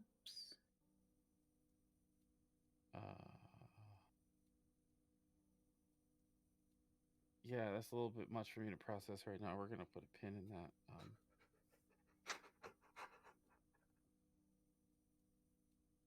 Things can take time. Yeah. Okay. This is this is as awkward as I thought it was gonna be, so I'm just gonna go. You should eat something, Adam. Yeah. Okay. I'll grab food, like whatever they're on, like a tray or whatever, and just kind of put a couple things on it and leave. Oh, sorry. Well, Frey, you are left in the sort of general buzz of the, I guess it's one of several sort of food wings. There are seats other than the one you're currently in, but elsewise, it's pretty much mostly quiet. There's a few people here, agents of various departments, gathering food, sitting and eating, some in groups, some by themselves. But overall, you mostly have the space to yourself. What are you up to? I imagine as Frey is eating, because part of the reason why Frey was probably one of the last to leave the training room is like Frey did a little additional training just to figure out, okay, how far out can the whip extend to? Is it infinite, like limited only by imagination, or still max range? Things of that nature. And so sort of the same principle here in this eating area. Frey's kind of doing her trace on to various things she sees around her. Kind of like having marks in her head. Because just as like, she would pilot to different areas on back on her planet, kind of doing the same thing here. Like knowing that it's all sort of like this one flaming pillar, what have you, she still kind of wants to learn it as best as she can. You find yourself able to easily get a good sense of this place. It's the best conclusion you can come to at first, understanding is that the geometry of this place just doesn't matter. It's almost not really a physical construct of a place. It's just this space that exists somewhere separate from everything else. The spire seems like it's almost just the way your mind kind of visualized it to make it make the most sense. It's hard to figure, but it's easy to make a good sense of how your mind at least has organized it. These sort of layers and levels separated into different things. Engineering here, monitoring here, rec rooms here, the armory here. It's pretty easy to get a good sense of where everything is around here for the most part. Gotcha. Okay. And I imagine as Frey's been like sort of analyzing and tracing these different things, her eyes have, briefly flashed slightly different colors depending on what she's discovered. It's typically like the more neutral color is purple, but if it's like something like the training room or armor or something, that'd be more like a red, or like a lab, that'd be like a blue, so on and so forth. She's got a whole Roy G. Biv thing going on. Yeah. Nice. So you're easily able to scan and take place and kind of catalog in your brain the various different locations that are available around here. It's hard to wrap your head around because again, you figure like this place doesn't really make a whole lot of sense, but you can't really get a sense of how many agents or total personnel are operating here. It really isn't a number, you know? Yeah, no. And the number of people or souls, not really are concerned. That's whatever. There are other people here, but yeah. So the fine. She likes to know, whatever the home base is. She wants to kind of be able to figure out where she's going and maybe test a tiny bit, like if.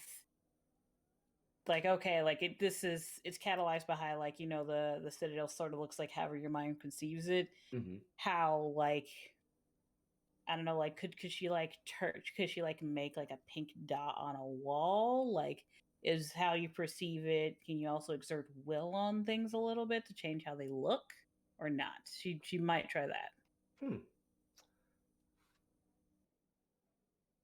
I'd like you to roll me plus willpower, and I want to come back to that. When? Yes. Who knows? But I want to come back to that at some point. Okay. And with that ominous message, let's slide on over to and see what Tim's up to, huh? What you get into after some rigorous live fire training? Tim,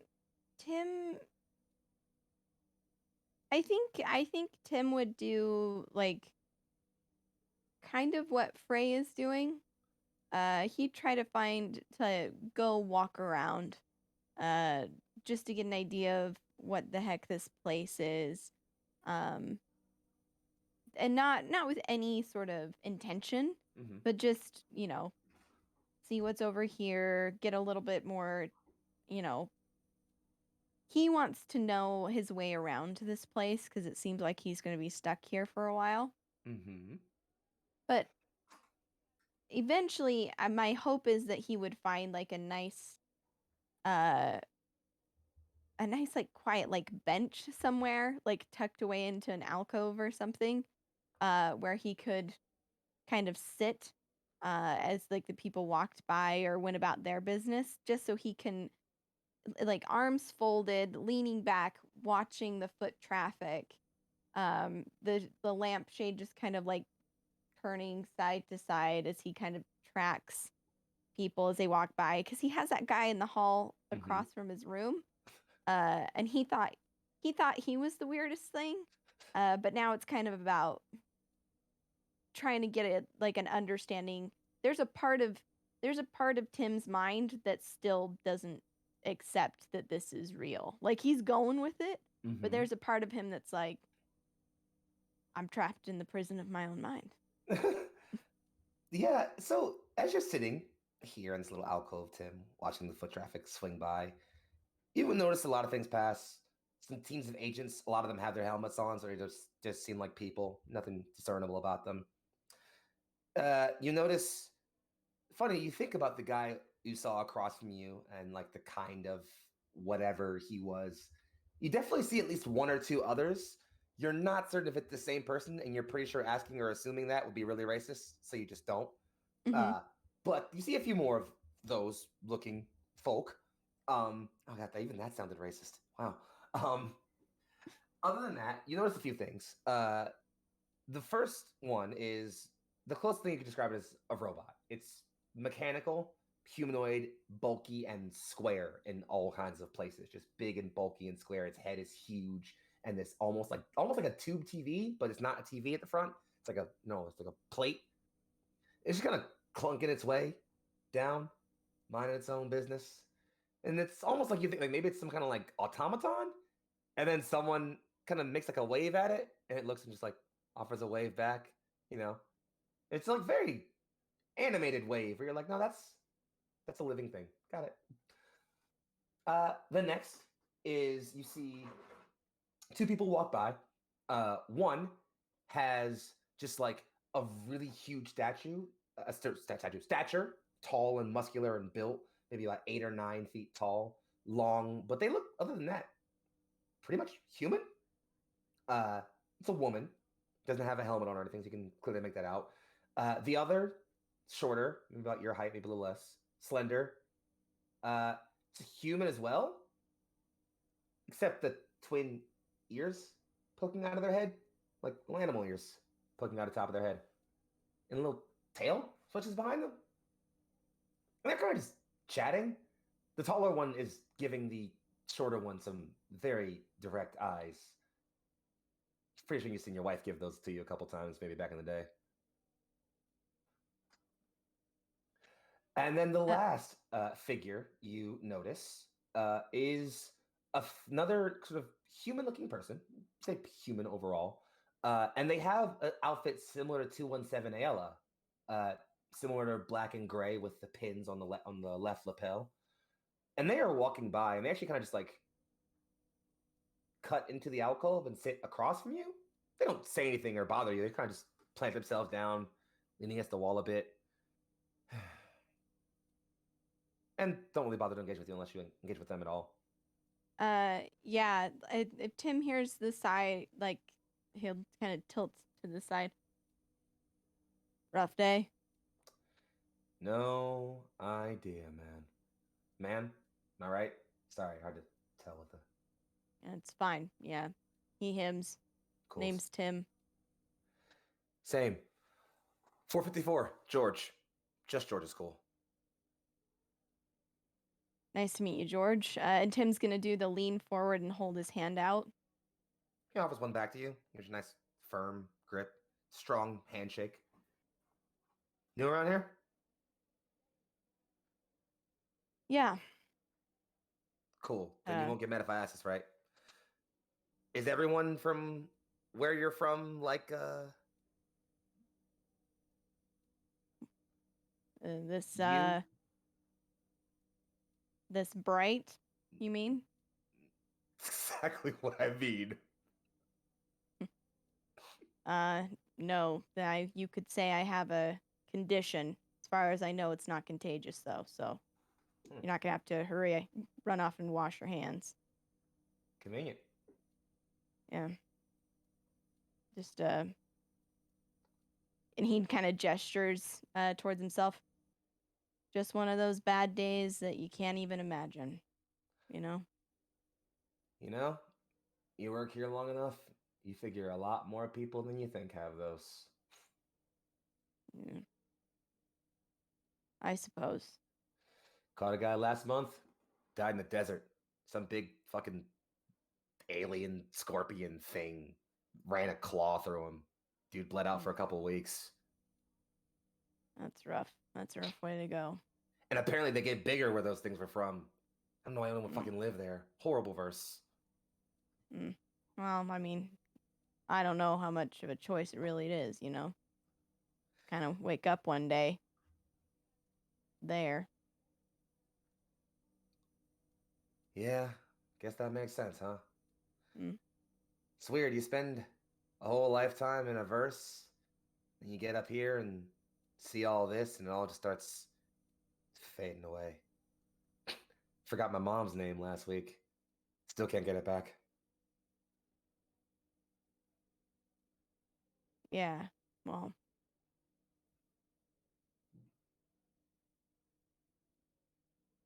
Here's hoping that there's some things you can't forget, you know?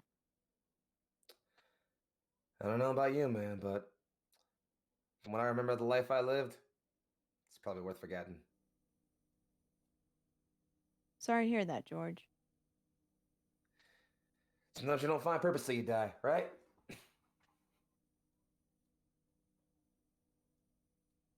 Kind of a... You alright, man? You kind of... on the dim side there. He leans forward, puts a head in his hands, just... had to bring in a kid today. How old? 4 stellar cycles in his universe. That's rough, man. Sick. Is he gonna be a... Wasn't gonna make it. Held on for a good bit, though. Too long. What's his name? Samuel was the name. Cute kid. Where's he at? Gestures down the hall towards the where you came from the main room. It's in the spire now. A couple cycles and it'll be somebody else somewhere else. And, well, that's how it goes, yeah? Spire? You remember it. Thing you saw at the big room? Got all the pods in it? Not sure I really got the rundown of that particular piece of equipment. Yeah, well, none of us actually know how it works. Doesn't really matter, I guess. All we know is what it does. See those pods on it? You can kind of look down the alcove. The hall kind of curves a bit. You can still see just the edge of the window in the main room. Yeah. There's a, I don't even know how high numbers go, but however high numbers go, there's more than that many pods on that spire. Each one's a soul from somewhere in some verse. Some sad sack who died. And they go here, and well, they get processed. But they're not like us. These anomalies are they're different. Nah, any soul ends up here. Doesn't matter. We just run up anomalies when they have to.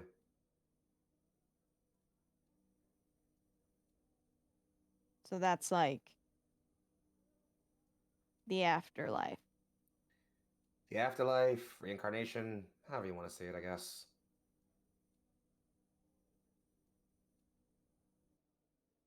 You just pop a soul in there. Pop a soul in, and then you drain them of all the energy they gained during their life.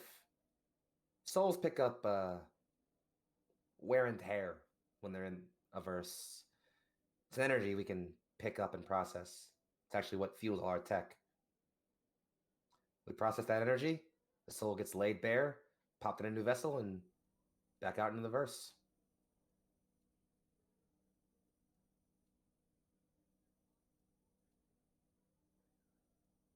What would happen if one of us popped in there? You know? Don't know. Anomalies typically get, well, purified before we put them in the blender, as it is. Mm.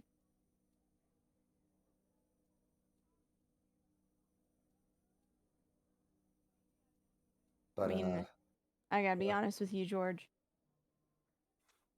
None of this makes a whole lot of sense to me. I'm picking up the clues, I'm putting the pieces together, but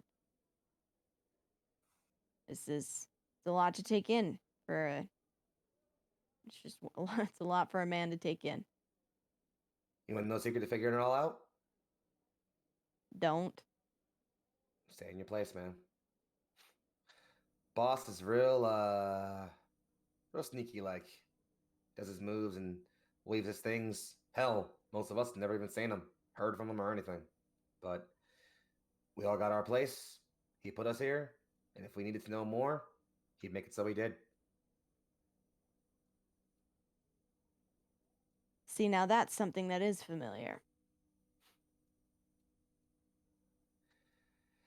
Yeah, you know, it's all about hierarchies in the end. That's easy for some folks to say, I suppose. Yeah. Well, more cases to process, and not time for my break yet. Good chat, though. It's nice to meet you, George. You got See it. you around. Hope your day lightens up a bit. I'll try. Listen, you ever need to chat or anything? Chat about supervision, all right? Will do. Processes down the hall and leaves you to your own thoughts, Tim. Leaves you just to rest and give some thought to yourself. And before I pass the camera over to somebody else, I'd like to know, what are you thinking about, Tim? What's in your brain piece right now?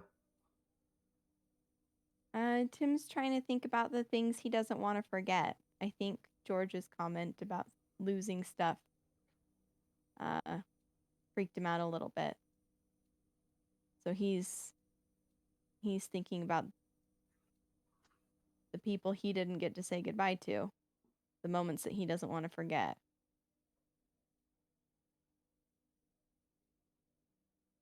A wife and a daughter, a life you never really got to properly leave. All these things float through your head and beyond. letting you drift yourself off lazily into your thoughts. No disturbances, no distractions. Just you and the time to yourself. The camera slow fades, and we settle back in on one of the only people we have yet to check in on.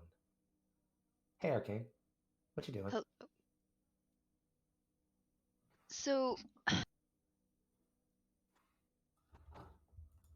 Arcane first lifts up their head, kind of sniffs a little bit, thinking about food, and then they quick bound towards the nearest scent smell of what is like a mix of meat and baked goods and vegetables. They just kind of like bound their way into what looks like, or at least to what everyone else would recognize as some sort of cafeteria, and Arcane just kind of like looks around, and goes, very confused on like what is the etiquette here. It's like, is this some kind of soldier's mess hall? That's not a bad anecdote, I'd say. It's pretty easy to tell that it's pretty just colloquial and laissez-faire.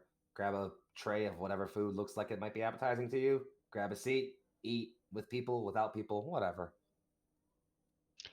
And Arcane's not entirely certain about whether anyone else is thinking about eating or anything, but they pick up a few skewers of some kind of meat. Smells appetizing. Gnaw through them. Takes a snap. And then they're enticed by the smell of nice, warm, baked biscuits. Oh man, now I'm hungry. They pad over towards like what looks to be an entire tray of just freshly baked cookies. And Arcane looks left, looks right, takes a long sniff, and proceeds to dump the entire tray into a bag before going off to look for Tim and Adam if they can find either of them. Baked goods absconded. You go to make your way off, and as you are walking away, you immediately hear a ping go off on your wrist. It's very clearly a generalized alarm, and you've registered by now that typically means go meet up in the armory. You have a job. But the bag is currently hanging off of Arcane's tail, as ears kind of like flop a little dejected because they're just about to go pester Tim and Adam before they sigh and head off towards the armory. Arcane, I'm gonna go ahead and say you're among the first to be in the army, unless anyone says otherwise. But the rest of you all receive similar pings to disrupt your happens, whether they be eating food, minding your business, or asking questions.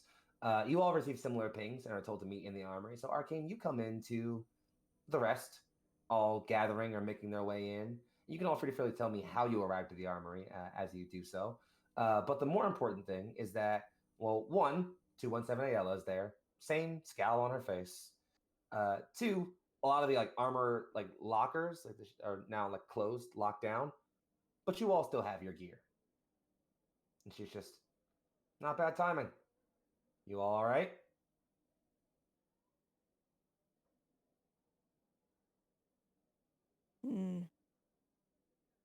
Yes. Yeah, sounds about right. All right, well, I won't dally for long. Seems like you all still have some things on your mind, and I'm sorry to put those to rest for now, but got somewhere for you all to be. Looks like it's a pretty urgent thing. I don't know specifics. Well, signals are too wild for us to get any focus right now, but it's a Class D world somewhere in the Theta cluster. Pretty low tech, but shouldn't be too hard to blend in for at least some of you. Looks like you've got... it's a Class B anomaly. So, Where last time you had a soul that didn't move on, this time you got someone who's not dead and probably should be.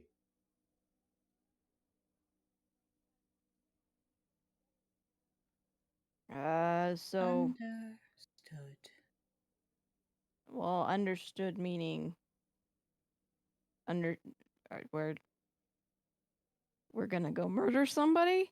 Yeah, like where does a class B anomaly fall on the like intentional sticking around, or like are we talking like step into the light Carolan kind of thing, or like we trying to set some like can you like give us some more than just class B? We're new. Sorry to say, right now we don't know too much. As far as we understand, this individual's death date is scheduled for, dear heavens, 2 months ago. Okay. Doesn't necessarily mean we have to know how they died or the situation that they're in, but that's for y'all to figure out. Teleport yourselves in, get what you can of the land, find your target, figure out how they're supposed to die, and do your best to, well, retrieve the soul. And do it quickly. I can imagine it'll be a matter of time before Veil Walkers show up. Understood. Yeah, what do you think they show up in like 2 weeks or 3 weeks? Because we're at 2 months, so I'd say you probably got about another good 48 hours. Arcane, what the hell is that? Arcane lifts their tail and holds up the bag of cookies and it's like, "You mean these? Want a cookie?" More than you know, Arcane. Thank you. you got cookies? Smell pretty good. Kane picks up a cookie. How? I do not know the last time I had a cookie. Arcane plucks up another cookie and shoves it in Adam's mouth. Apologies for being rude, but It's fine. It was it was moist enough that it didn't I didn't choke on it.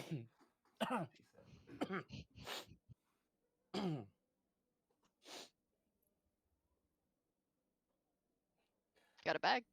Well, snack break aside, Ayla doesn't seem to bother you all during the course of having your snack. It's almost like she's kind of getting endeared by your weird, friendly antics. Just right. Well then, kids, whenever you're done snacking, go ahead and make your way. All right.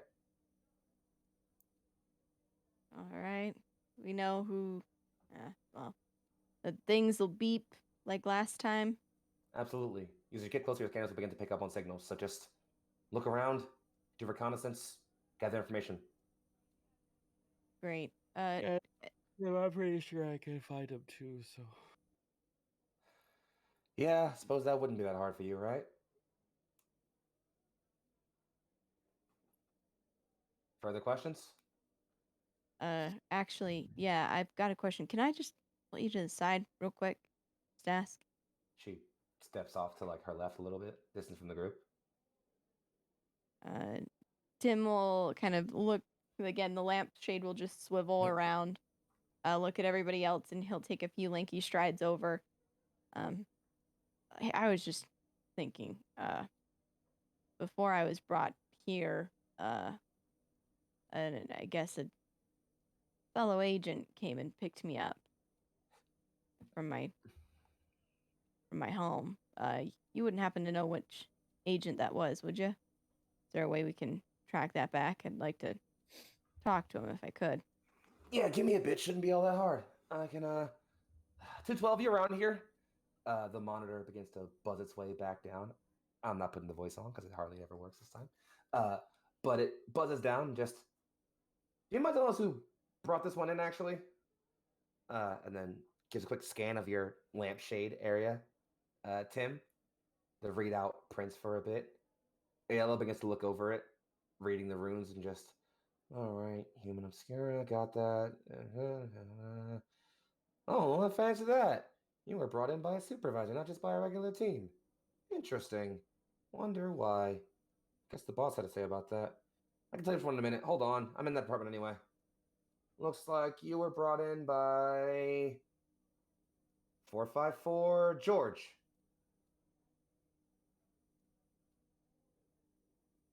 I know him. Not a bad operative. Stoic guy, though. All right. Well, thank you. Thank you, 217 Ayla. Appreciate it. You want me to reach out to him? I can tell him you're interested in talking. No. I think we'll run into each other eventually. It's nice to have a name. You got it. All right, then. Well, good luck out there, friends. Be careful.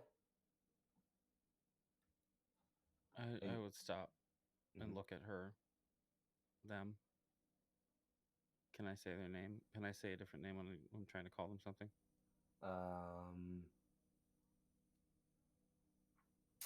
Adam, why don't you roll real willpower for me real quick? Yeah. No. What's It's your low. roll? It's low. Oh. It's a 4. Oh no. You go to say a name besides 217 Ayala, and you all know that clicking sound you all could hear when agents were talking before they communicated in? That sound just leaves Adam's mouth. Just a series of clicks and weird throat sounds. You all right over there?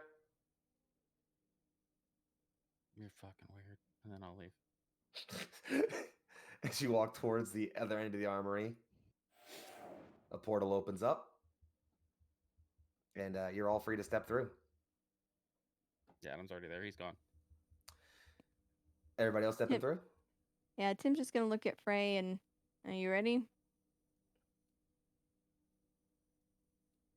Yeah. Yeah, should have known. Always seem to be ready for this. All right. Yeah. So much. It's so good. Tim's gonna look at Arcane, make sure. Oh, Arcane, no, look, you gotta do all the buckles up, and clip one of his little the buckles on the vest, and kind of, if you're gonna wear it right, all right. All right. And Tim's gonna step through. Very here for Dad, Tim.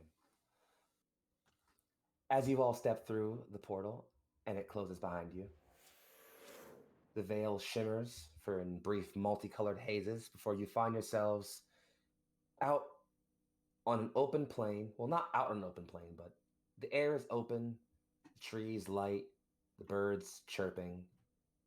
There's a river in the distance.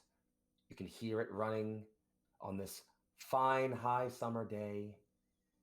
Around you is a town, wood and low bits of stone over thatched roofs as individuals flutter about, trading and talking. They speak to each other in happy, hurried tones in a strange dialect or language that none of you recognize. I'm sorry, none of you but one. As you look up, above the outer road to the village, there's a high sign, runes etched into a wooden banner across the top, and at least one of you is able to read the word Ashpine.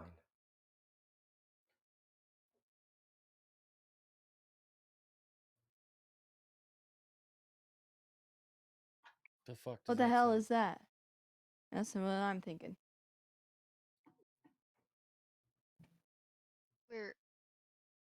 I'm home? What?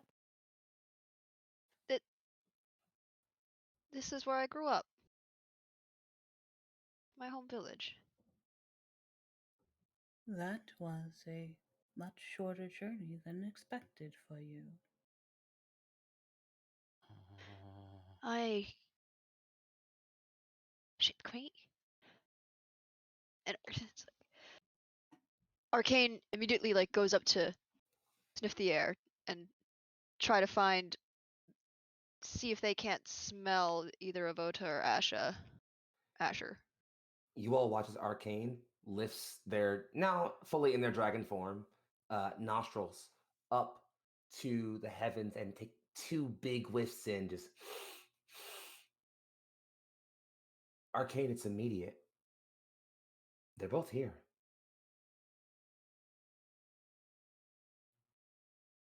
Arcane just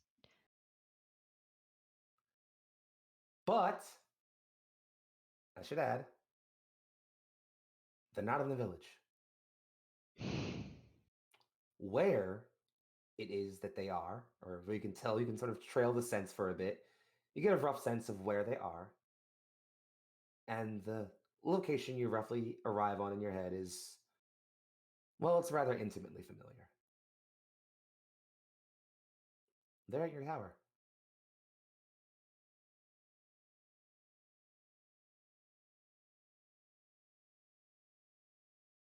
Arcane spins around, not even just, and just takes off heading towards their tower.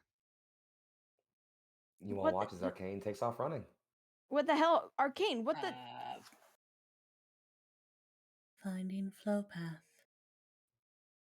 I assume you're And- trailing after Arcane. Yep. You can see an easy, glittering silver tunnel of energy trailing Arcane and just drawing in a straight path directly towards her. And as you're following this tunnel, you can see the direction she's running in. She's running northwest of the village towards a mountain range that's not that far, some low foothills. You can see that in the distance, there's a tower.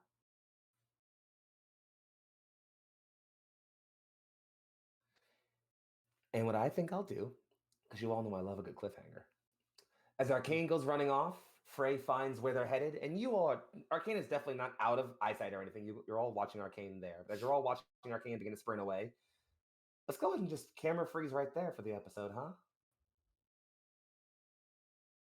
So let me go ahead and bring y'all right back in with something real quick.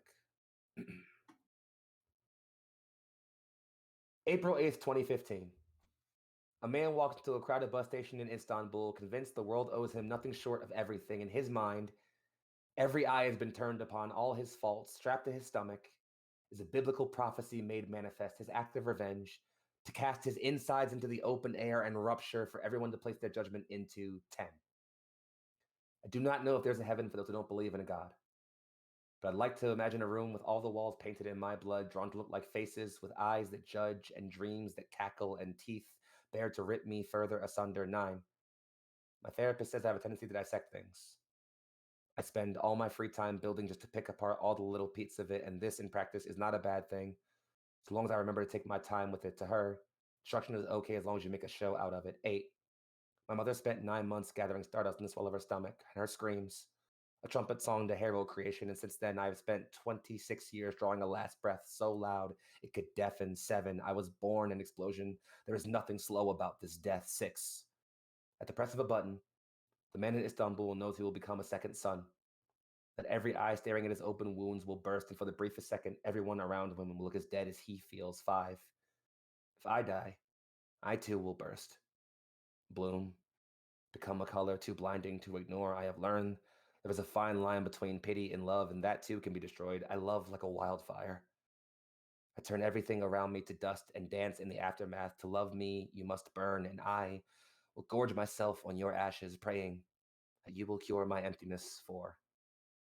I will not ask forgiveness for every casualty I destroyed. Every close friend turned casualty. If I break all my surroundings, it will look completely normal when I fall apart at the seams. If there's a place in heaven for me, I hope it's made of shards of glass that glitter against the amber sun and cast broken waves of light at all the places I've tried to hide. I hope it's a place with too many sharp edges, so I could spend an eternity splitting myself into tiny pieces. 3. All the screaming I have swallowed has not fallen silent. It is echoed about the caverns of sorrow and beat a steady cacophony I have spent so many decades dancing to. My mind contemplates nothing but extinction, and the man with a bomb taped to his torso is the closest anyone's ever come to understanding. 2.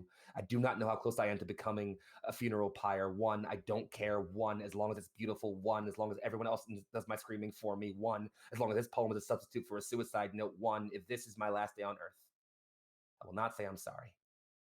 I will stand here with my palms turned to the high heavens, my arms wide as a sacrificial offering, and mouth full of bloody words. I am here, unabashed, unresolved, and so afraid to die, even in the end. 0. Thank you all for coming to After the End. This has been our third or second, I guess, episode now. I am Young Foxy, your host for the evening.